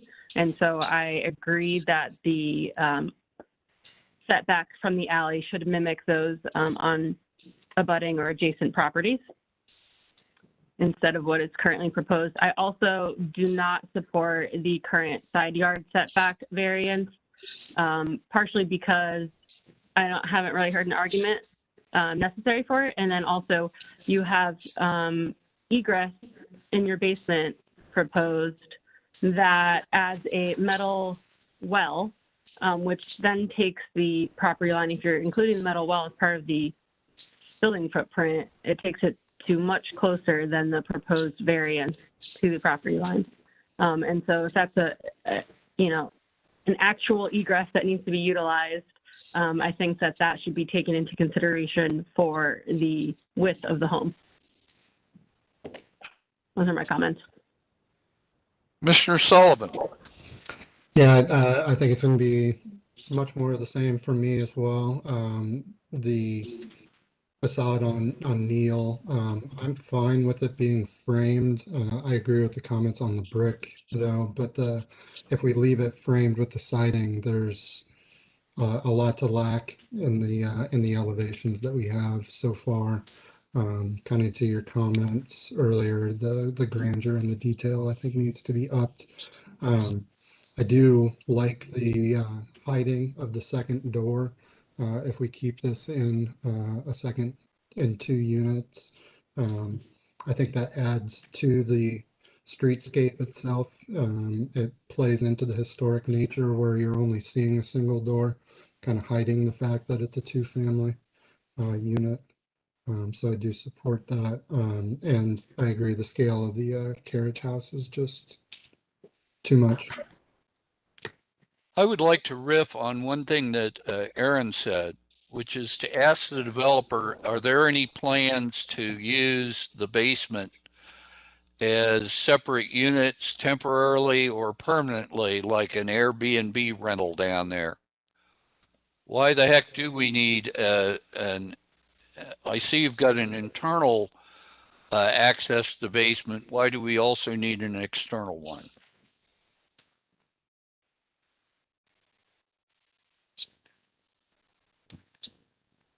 Ingrid, Mike, can you answer that?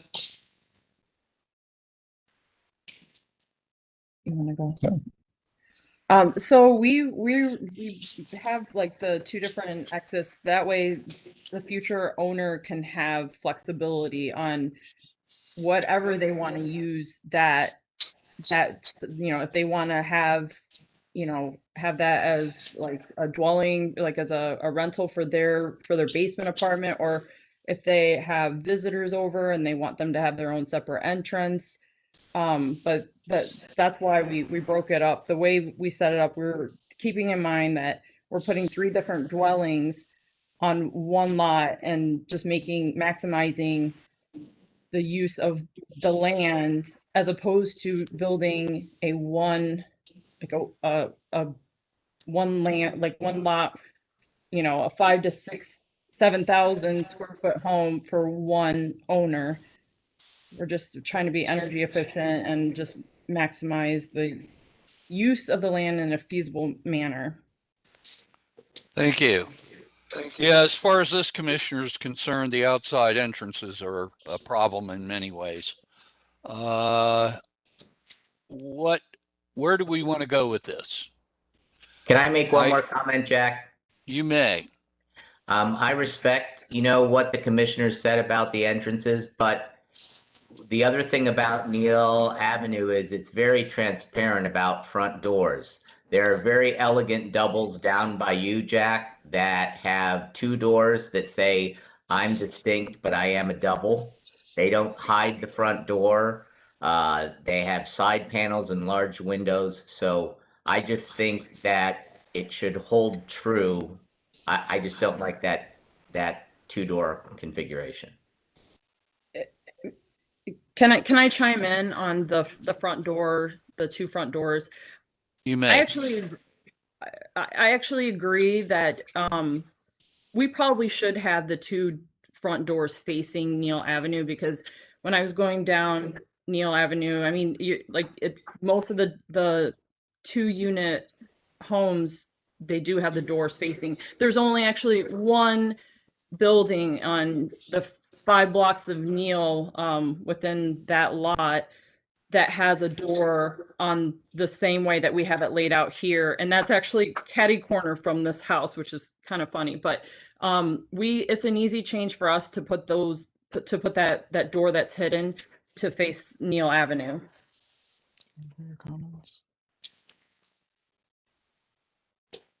Would any commissioners object to such a change? I wouldn't. I'm not as strong as Jeff in objecting to the current configuration, but I don't think it really pays to hide this as a double. Yeah. We do have doubles on Neal Avenue, and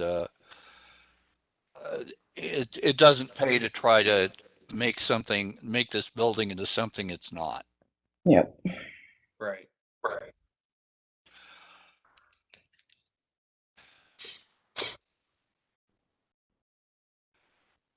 Applicants, I think that if you ask for a vote today, this would go down and not be approved. You can, well, first off, a commissioner has to move to vote on this. I haven't heard any such motion yet, but I think the thing to do is to go back and try again. Can I make just a couple of comments very quickly? Sorry, you may. Who's that asking to be heard? The applicant? Yes. Well, I'm the architect. Yo, Dan, I can't see you. Okay, there you go. As far as the side yard setback, Lisa had mentioned taking down the trees along the north side. The owners actually had an arborist come out, and even if we met the side yard setback requirements, the trees would still be damaged, the root systems would. So even if we met the letter of the code, the trees would still have to come down. So changing the side yard setback doesn't really affect the trees so much. And like Dan had mentioned, the property was shrunk by 5 feet. So it's kind of an outlier along Neal Avenue for that reason, because all the other properties are at least 50 feet. So we're kind of starting behind the finish line, or starting behind the starting line as far as the lot width is concerned, which is another reason we're wanting the side yard setback variances. Well, I'm sure you knew what size the lot was when you bought it. On the other hand, if you walk up and down Neal Avenue, it's not unheard of to see 5 feet between buildings. Right, which there would be 5.5 feet between us and the south building. So there you are, but we aren't to the variances yet. We need a design. We need an approvable design before we get there. One of the reasons why we had the doors, entry doors configured the way we did, it was requested by Vic Village. So I appreciate you guys clarifying that you were okay with both doors facing Neal Avenue. That was a change requested by the commission.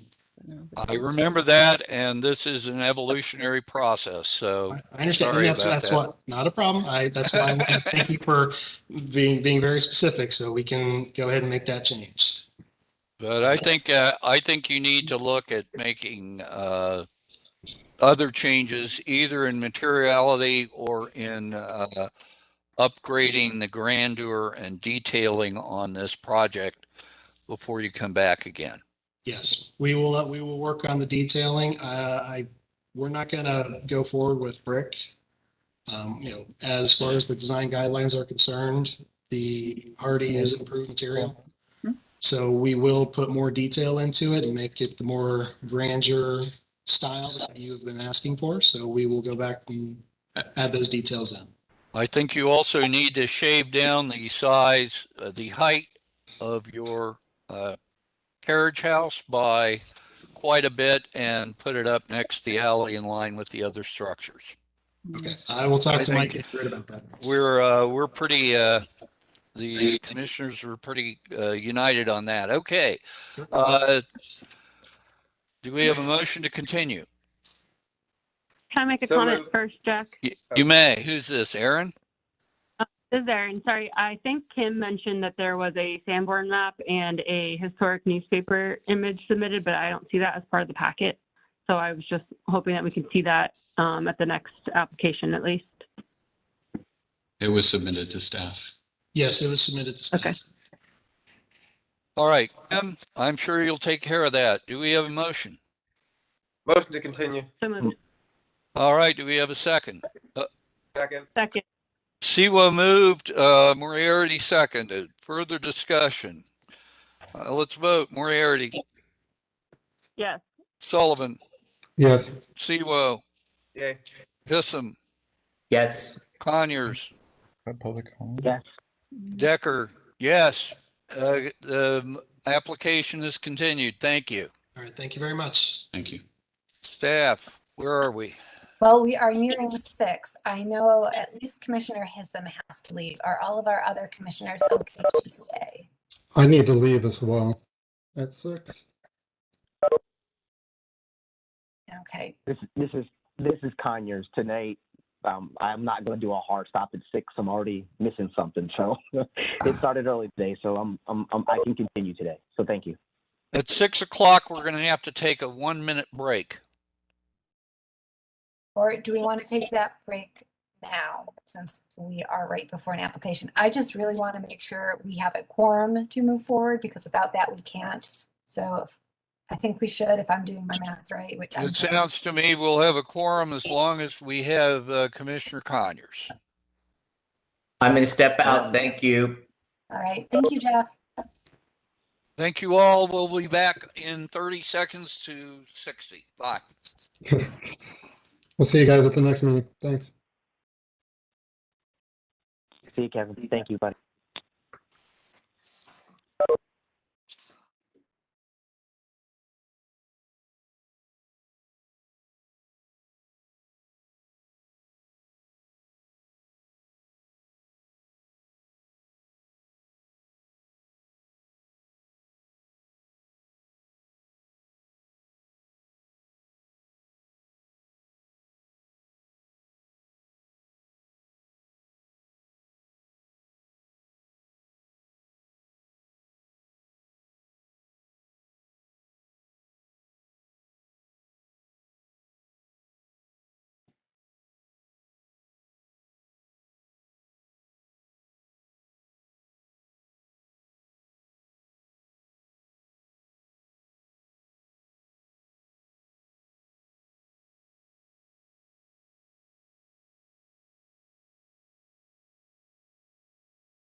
All right, are we all back?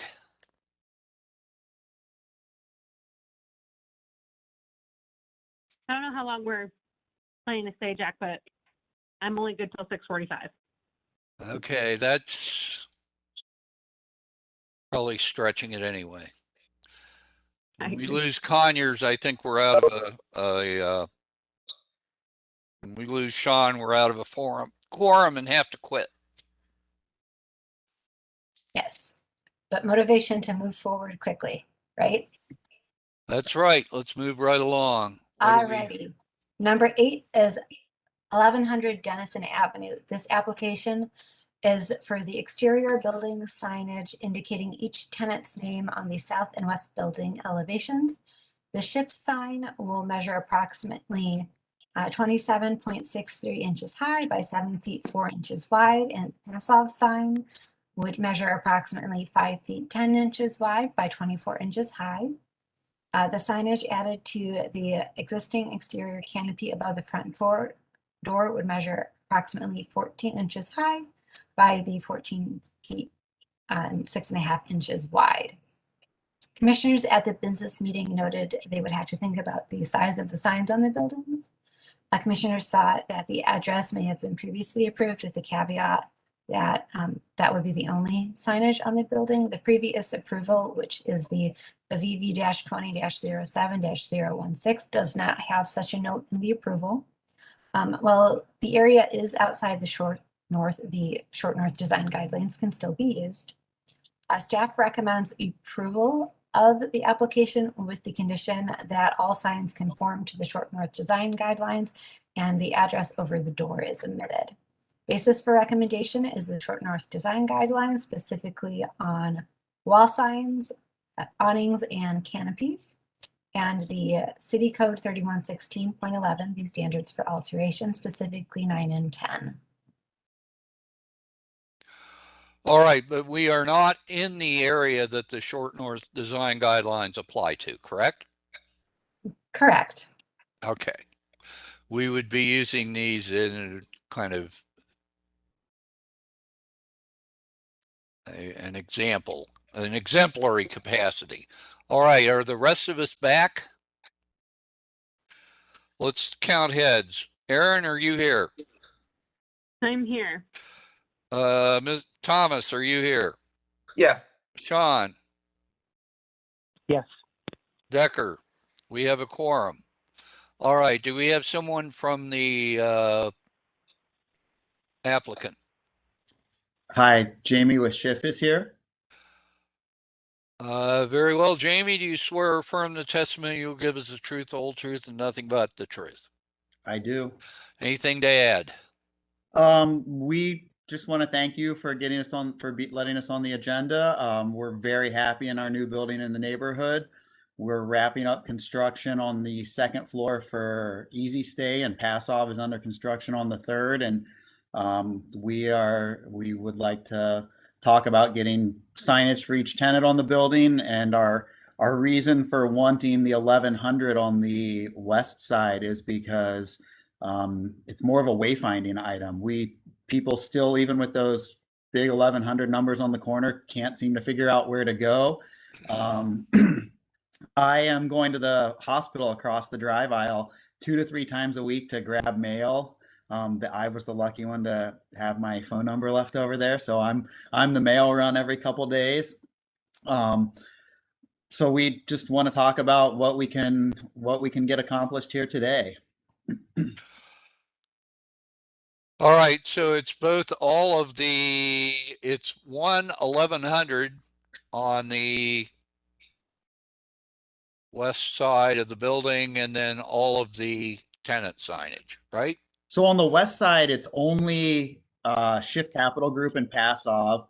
And I did have Signcom run square footage calculations, and both of those signs combined are less than 25 square feet, which would fall within the short north design guidelines.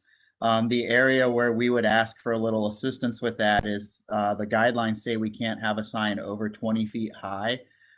If you look at that west elevation, I believe our sign to the bottom is about 25 feet up, but we have a light fixture right under it. So we can't slide it down to hit the 20, and it just didn't look, we looked at it under the light fixtures and it just didn't look visibly right. It was not the right aesthetic. And then, yeah, the 1100 Denison would be outside of the 25 square feet of tenant signage, but it would play off of what Aston Place is doing to the south with the Aston Place canopy mounted sign. All right, does any commissioners, what say you? Anybody have an issue with this? No issues. Aaron? So I'm kind of wondering if there's not a balance that we could strike with either maybe like a large address wayfinding and smaller business signage that would be closer to the scale you would see next to an entrance.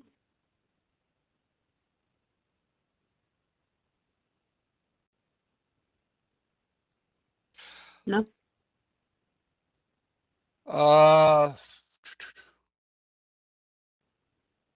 This is a lot of signage on this building. Jack, I would echo Aaron's kind of observation too, and I understand that the kind of proportional challenges that Jamie mentioned as far as the light fixtures, they start to kind of impact the placement. But I was thinking the same thing, Aaron. Is there a possibility of the two business signs themselves bringing themselves down in elevation, even under the canopy, at more of a pedestrian scale, not necessarily potentially flanking either side, but maybe kind of an asymmetrical quality that identifies signage for building, and then leave the 1100 Denison as the element, the signifier for the building, almost in a similar fashion, like, the larger sign that's on, I think, maybe the west elevation that's kind of being utilized in that manner. It just seems like those two items are kind of very, very highly placed and kind of out of, they're just oddly placed on the elevation, I guess. We would call those automotive-oriented signage, or perhaps airplane-oriented signage, and not pedestrian-oriented signage, which we're supposed to have anywhere, right? Yeah, I think on the on previous applications that we looked at for the building that Lincoln Social and Del Mar is in, we approved sort of like a larger sign that identified the building, whether that's an address or the name of a building, and then the interior businesses are listed at more of a pedestrian scale next to the entrance.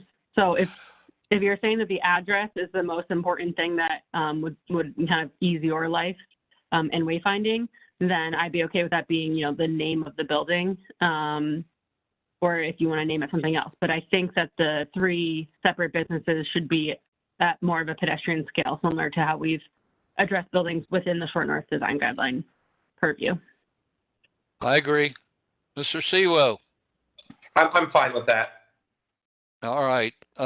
So I think what you're getting is, from us, is the 1100's fine, having it way up in the air is fine, but you need to reduce the size and elevation of the signs that advertise your tenants to pedestrian level. Okay, we can look at that on the west. On the south, and Kim, can you go back to the photos just to make sure there's some vegetation out there. So we've got the light pole. That you can go down one more. You just passed it. So we've got the concern was that there's the light pole there, and we are on the curve.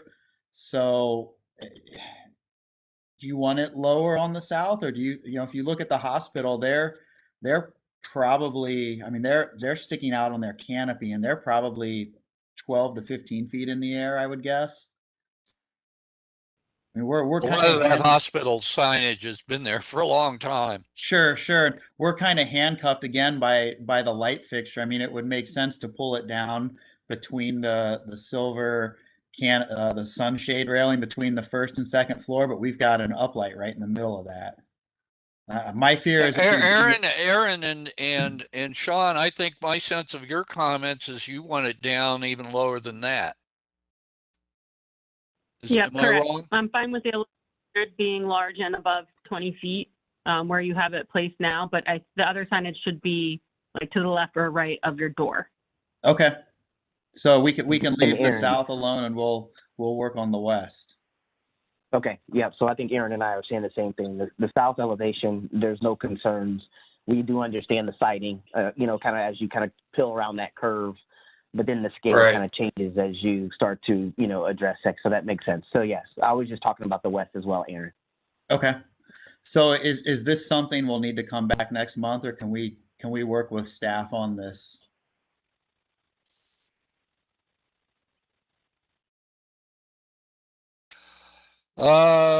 Somebody has a motion that would give some staff some guidance as to what is approvable.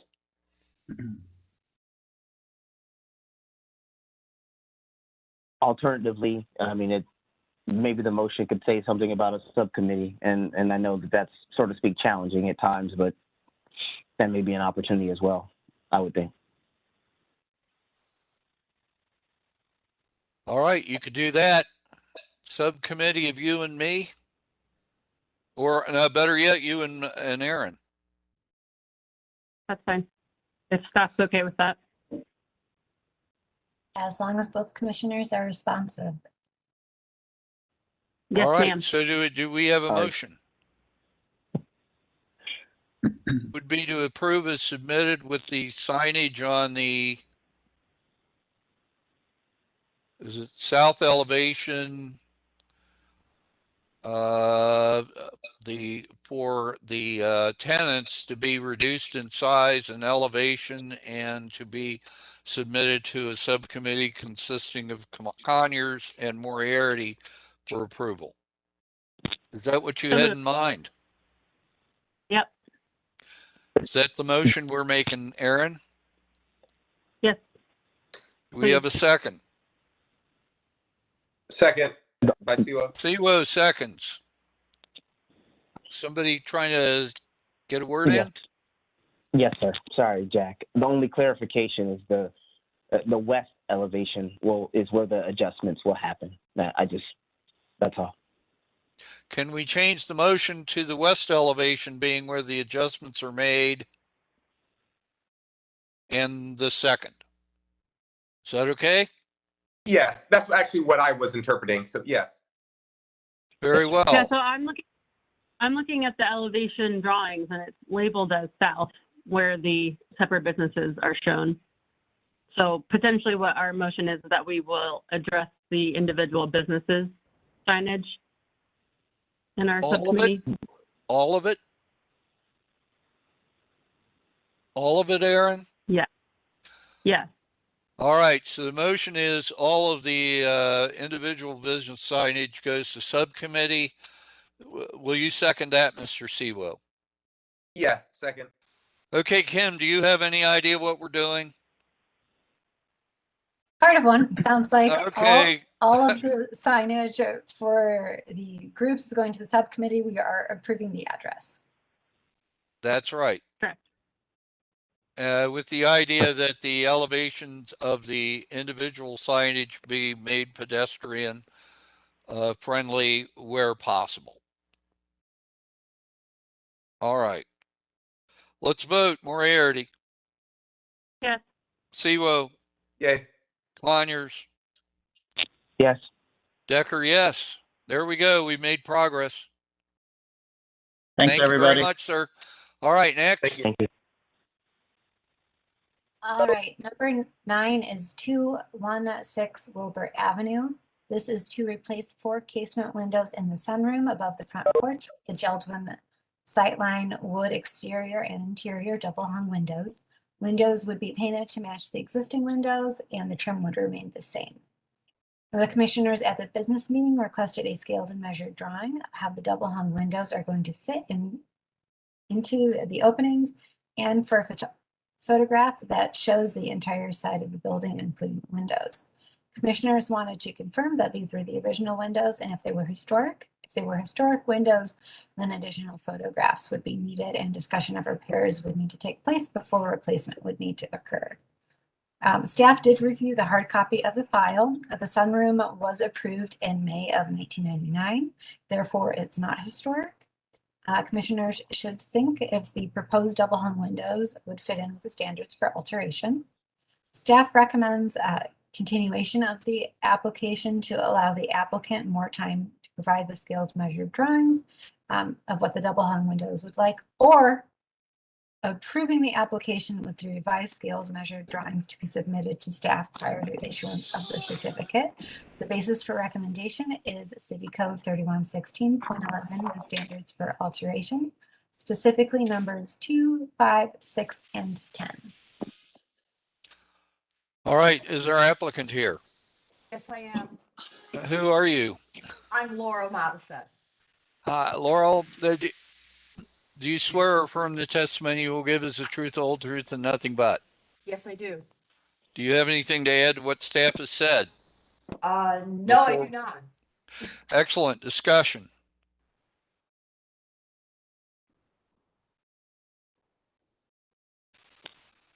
No, I mean, there's no issues. I think that from a standpoint of that these were not original, but I do agree in terms of just being able to get the information to clarify, what's being approved over to staff or staff to review. I have an issue, and that is the existing windows are certainly not what we would want in terms of operability. But if you look at the last drawing, right next to the last frame, picture 4, with the existing windows next to a Victorian window, it's very similar in terms of how the opening is proportioned.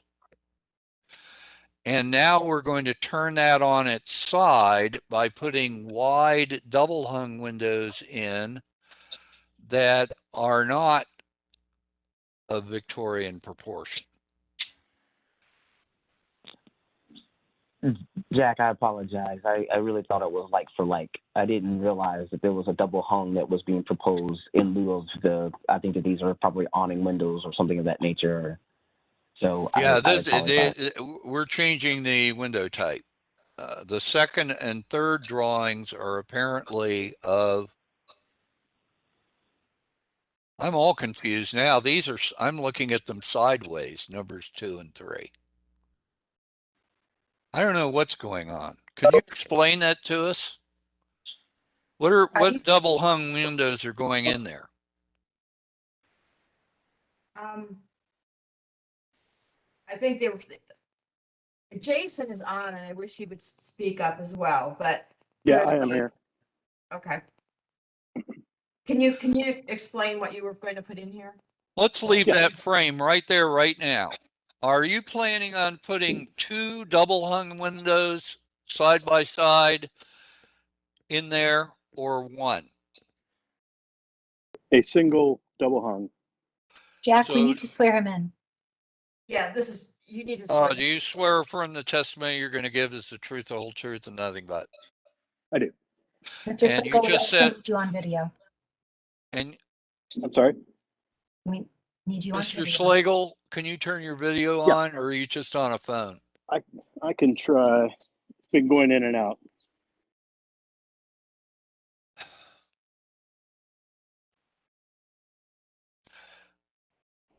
While we're waiting on our technical difficulties to be solved. There he is. There you are. Mr. Slagle, do you swear or affirm the testimony you've given is the truth, the whole truth, and nothing but? I do. Very well. Okay, and you just said that in the picture I'm looking at right now, this opening would contain 1 double hung window with an upper and lower sash, correct? Correct. The proposal is to remove the 4 casement windows and replace them with 4 double hung windows.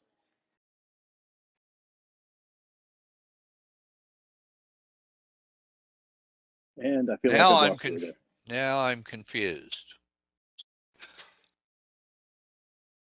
Okay, the casement, when you're referring to the casement windows as a set of two, would be one window. They're actually one. Those are one unit, and they open, and each one has two sashes that open. Okay. Does anyone else have my problem? I do now. Yeah, I think that's why we were requesting. Sorry. I think that's why we were requesting either a measured drawing or a view of the entire facade with the windows that are being suggested to be changed identified, because it's hard to read what new windows will look like in just such a limited frame that we've been given. And this was stated earlier, I believe. These are not the original windows? Correct. True.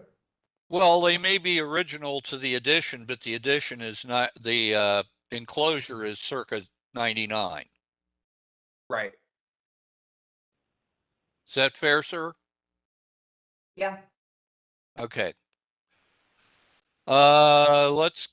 Do we want to continue this? I think the applicant needs to look at windows that are better proportioned to Victorian proportions so that we do and investigate whether each opening can take two double hung windows or what we want to do here. If Am each I of right those or wrong, openings were, folks? Go ahead. if each of those openings were to have two double hungs instead of a single, they would be very narrow double hungs at that point. I don't have the measurements in front of me, but given the extra space that you would need between the windows themselves and the frames, it just seems to me that's going to be out of scale. You may be right. At which point I would raise the issue for my fellow commissioners. Maybe this is a situation where the ultimate effect is going to be better to stick with our original window design rather than trying to replicate something else. Because if we do have a big wide square double hung window, it's not going to fit in very well with Victorian double hungs. Does anyone else agree with me?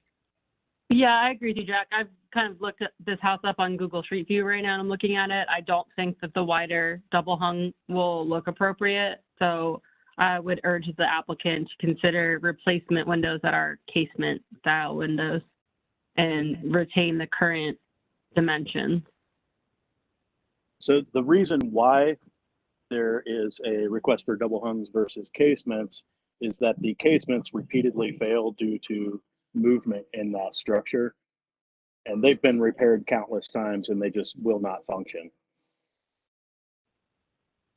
So because that structure is not on top of a solid foundation, it's on top of a porch, you get slight movement in it, and casement windows just simply can't handle that slight movement.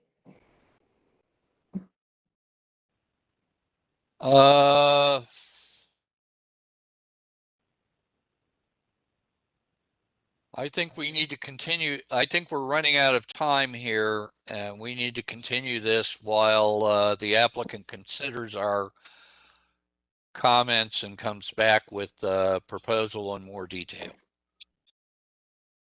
Anybody agree with me? Yes, motion to continue. Second by Siwo. Siwo seconds. All right. Further discussion. Moriarty. Yes. Siwo. Yay. Conyers. Yes. Decker, yes. Thank you. Sorry we couldn't give you more time today, but that's, I think we're better off taking our comments and coming back next time. Okay, thank you. Thank you. Next. Right, number 10 is 206 West First Avenue. This application is to replace a 1970s set of doors and windows at the back of the home. The exterior trim color would match existing. Commissioners at the business meeting requested a scaled and measured drawing of the proposed rear stair location.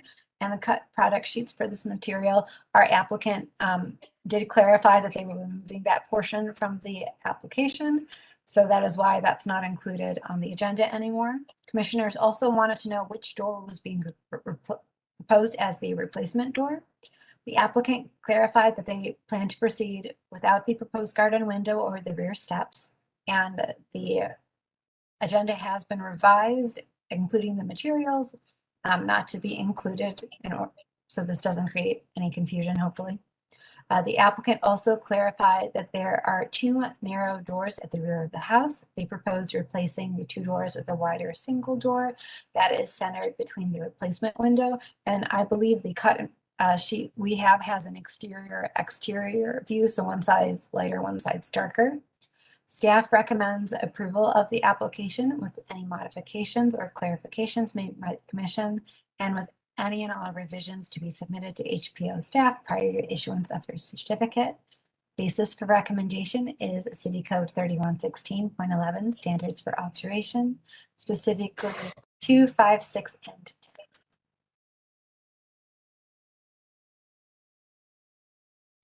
All right, do we have an applicant here? I'm right here. All right, I can't see you. Is that is that you, Cleve? Yes, right here. Can you see me now? No, I've got a box in front of your face. But do you, oh, there you are. Do you swear or affirm the testimony you're going to give is the truth, the whole truth? I do. Very well. Anything to add? No, it's worn out. We have interior French doors that are breaking apart. The glass you're seeing is actually plexiglass, and it's you can see some of the scratches on it. It's just worn out, and was, I think, put in on the cheap. And we're relying on APCO to propose, a replacement for this, glass window and door unit. And you're seeing what they're recommending. Discussion.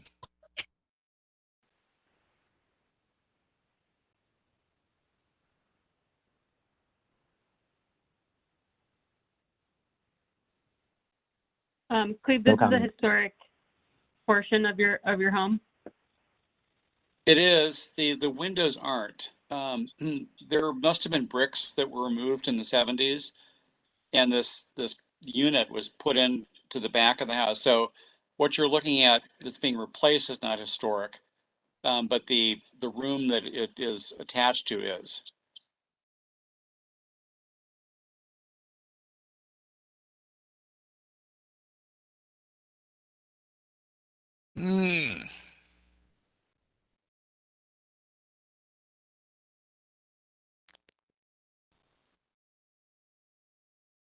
Sean, what do you think? Is this the best solution? Is it an appropriate one?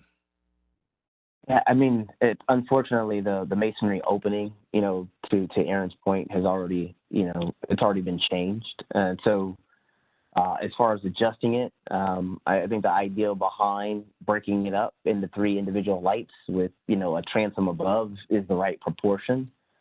There are a lot of different materials that could be used, fiberglass instead of a clad or and such, but I don't have any concerns with that. It's more so just maintaining the idea behind, that this stoop, and I see that, that's being proposed it is only 3 feet from an egress perspective, and then it cascades down. So that seems like that's right in terms of, or at least in alignment with some of our conversations on past, wood stoops to address, egressing from the rear door down to the patio. So that's just kind of some general observations. Okay, Kim, and you kind of lost me here. The application has been pared down to deal only with this rear assembly to be replaced and the stoop. Is that right? That's correct.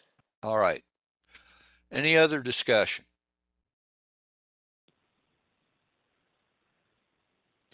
Can I have a motion?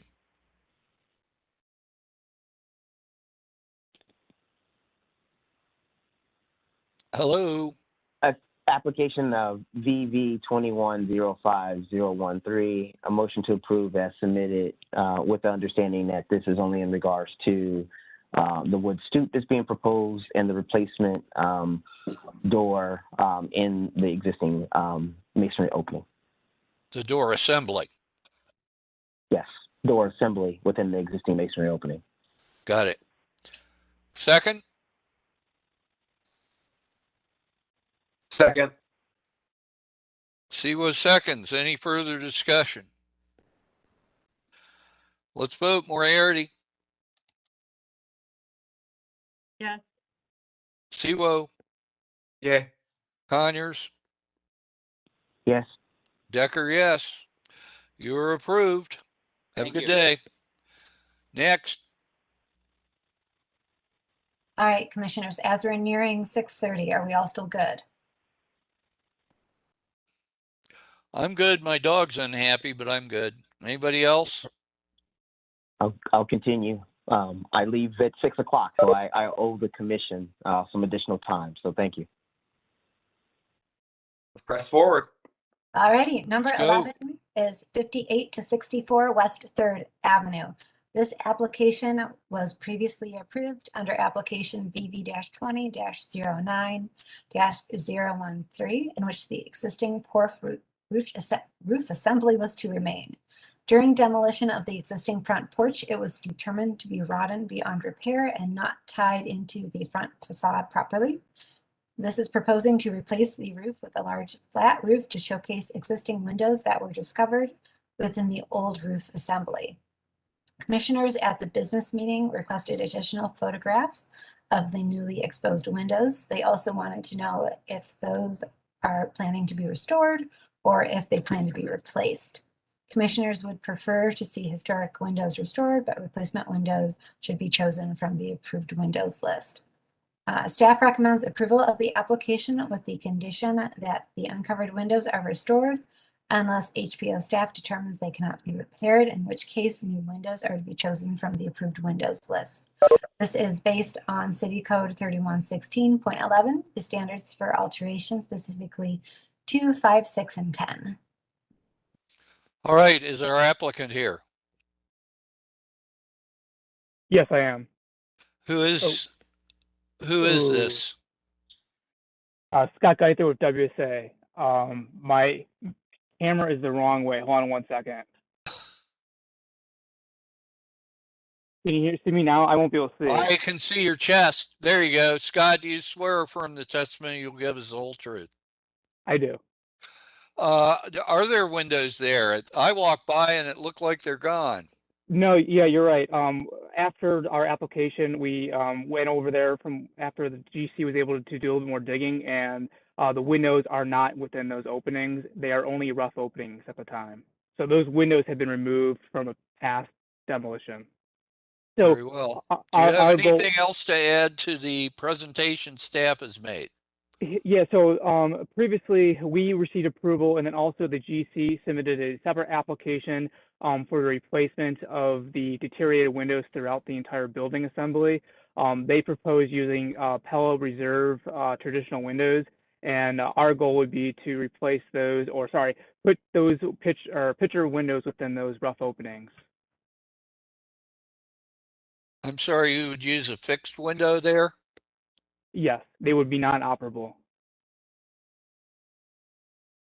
And they would match what's been approved for the rest of the structure?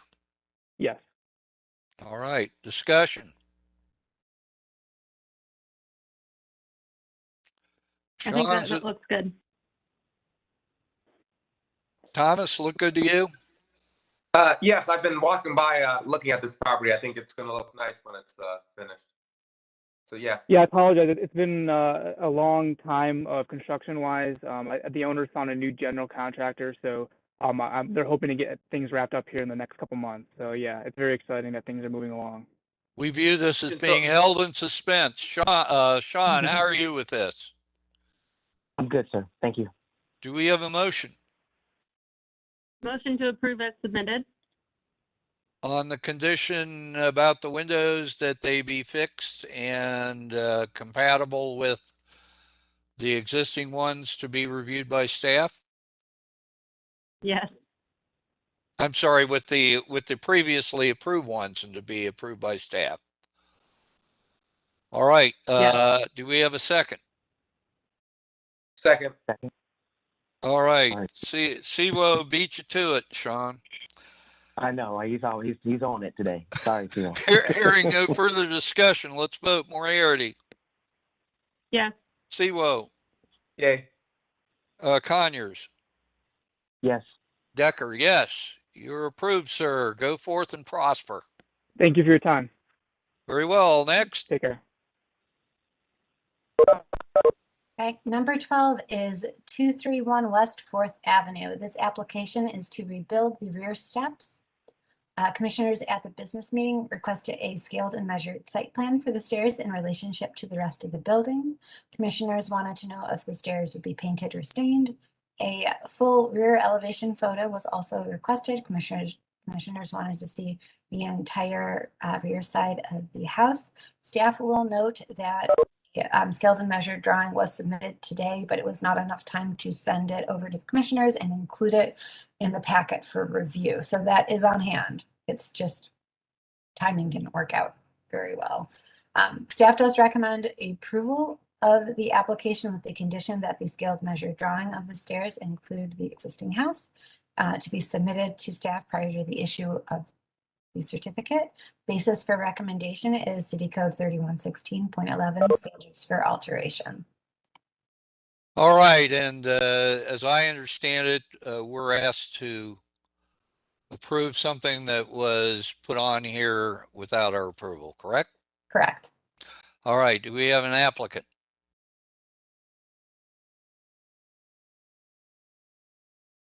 Hello? I don't think we have an applicant. Okay, discussion. Mr. Beckett is here. We just can't hear him. Mr. Beckett, unmute thyself.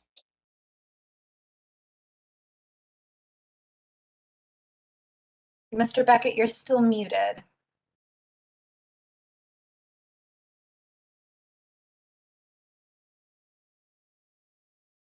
We can't hear anything from you unless you unmute yourself.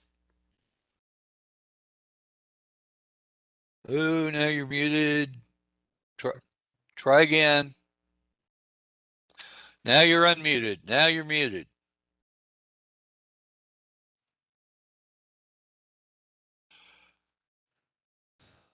It seems like we're having some audio Let's issues. move on. Let's move on to the next item while Mr. Beckett tries to resolve his issues, and we'll circle right back to him after the next case. Let's do Sounds that. good.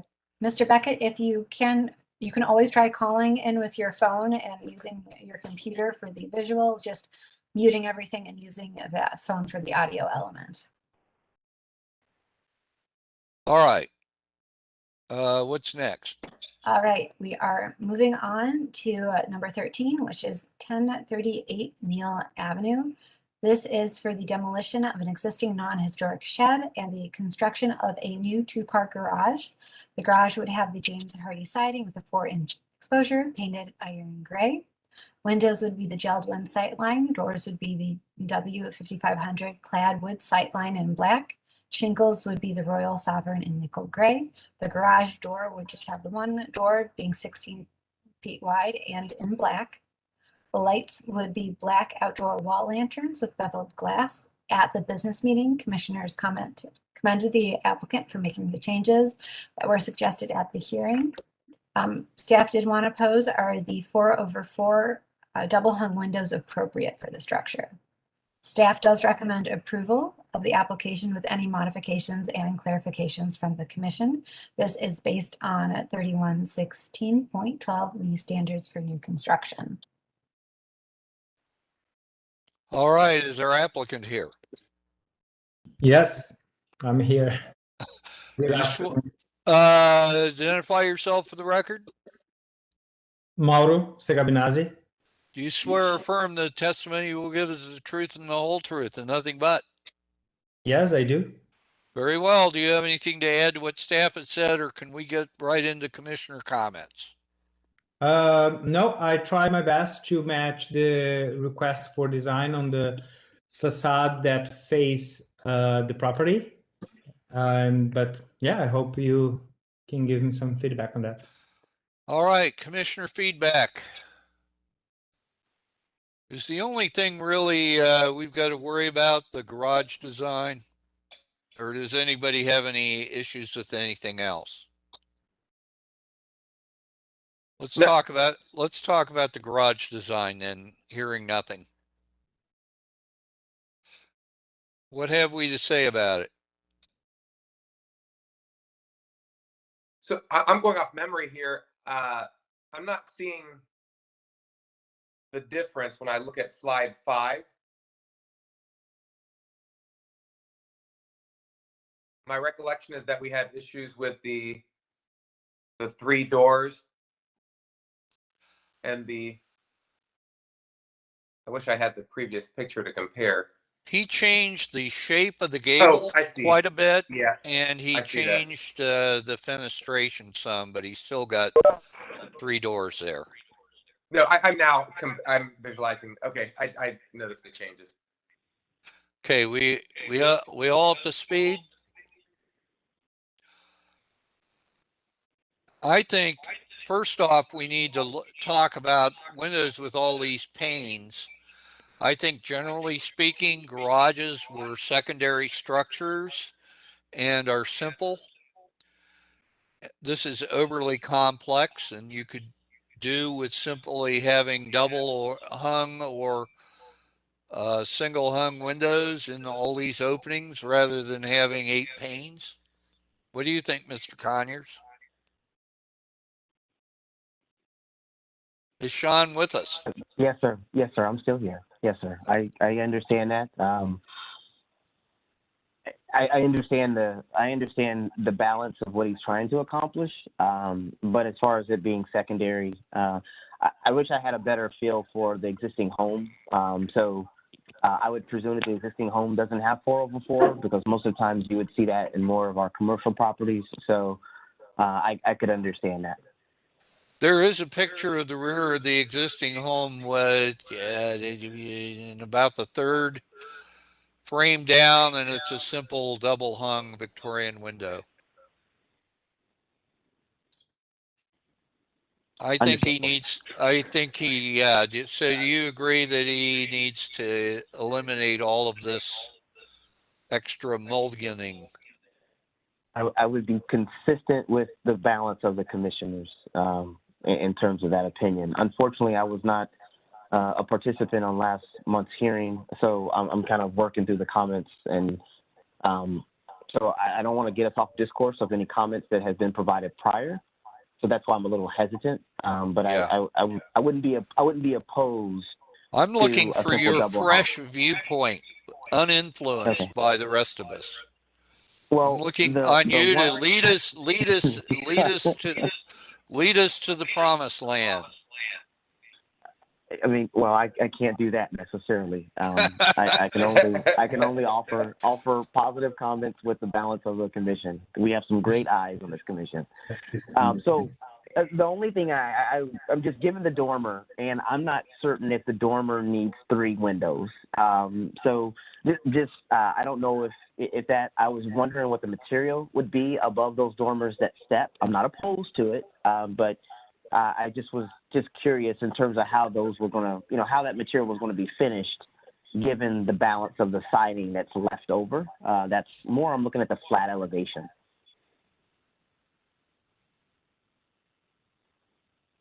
I'm looking at the west elevation right there. There we go. Exactly. So there's no. So Mr. Applicant, I'm sorry, I've forgotten your name. Could you tell us how you're going to finish that dormer out? So yes, my name is Mauro. Sorry, Mauro. Your question is based on like the architectural detail between one window and the other? Oh, or you're talking about the side of the dormer? I'm talking about the material, the front material. Like if I'm looking at the west elevation, there's a balance of facade that's above the windows themselves. Yeah, whatever space that is left between the window frames and the roof, the intention is to finish with the same siding on the rest of the facades. I see. May I ask, I have something to say about the way that the windows, the panels of the windows, that actually match what is in the existing house right now, and you can see right behind me. I see. Okay, understandable. That's why I proposed that.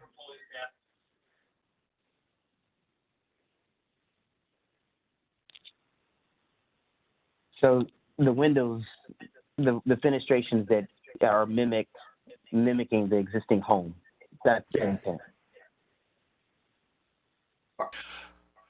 The window behind you, the lower sash is cut up and the upper sash is not. No, they're both okay. I see now. It's the sun. The windows are like that. I got it. I got it. I got it. Anybody else? I think given the example he's just shown us, that the drawings look okay to me. I'm not totally sure about the taller window in the middle of the dormers. If that maybe should be the three heights should maybe all be the same, but I'll let Sean speak to that. Otherwise, I'm good with this. Thomas? I agree with those comments. I think the middle window there should be the same as the other two on the dormer, same size.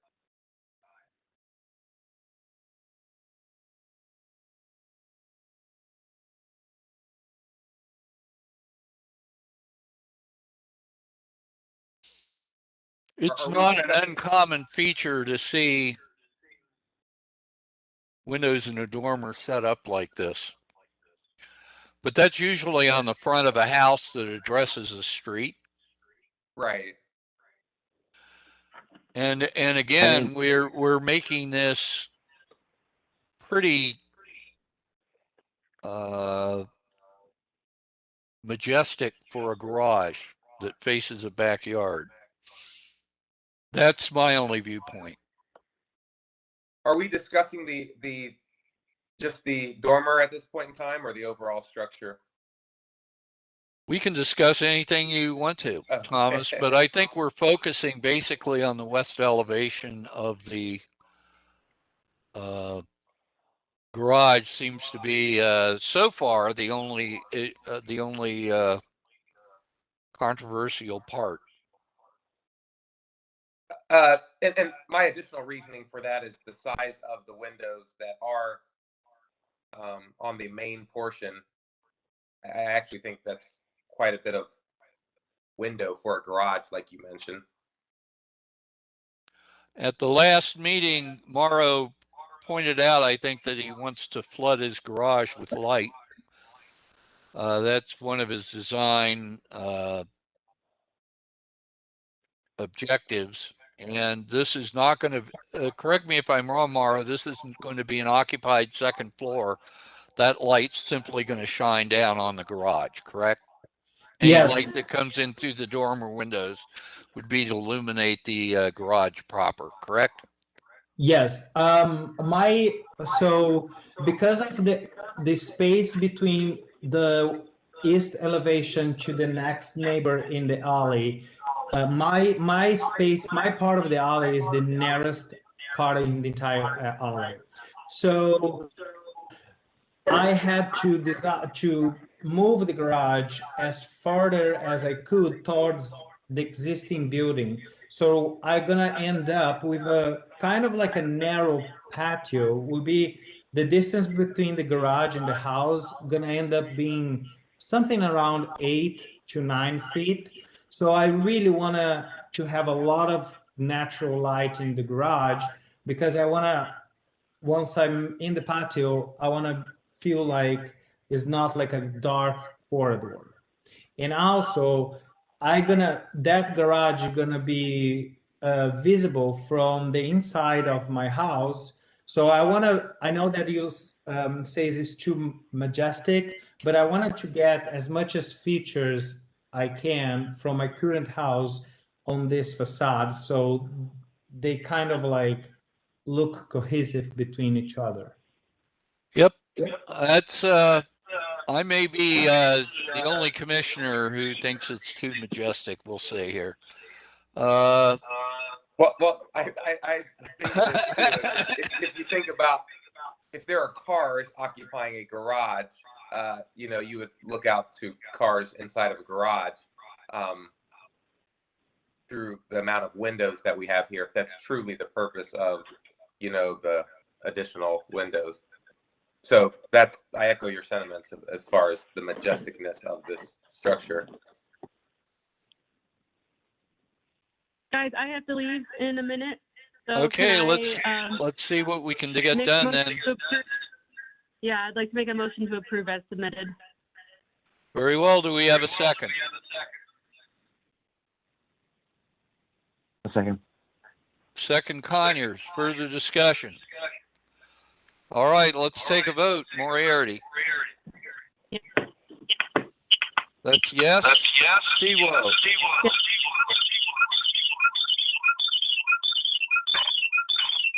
Our audio is gone nuts. Aaron, am I correct? You voted yes. Yes. Okay, we got that nailed down. Seawood. Nay. Nay. Conyers. Yes.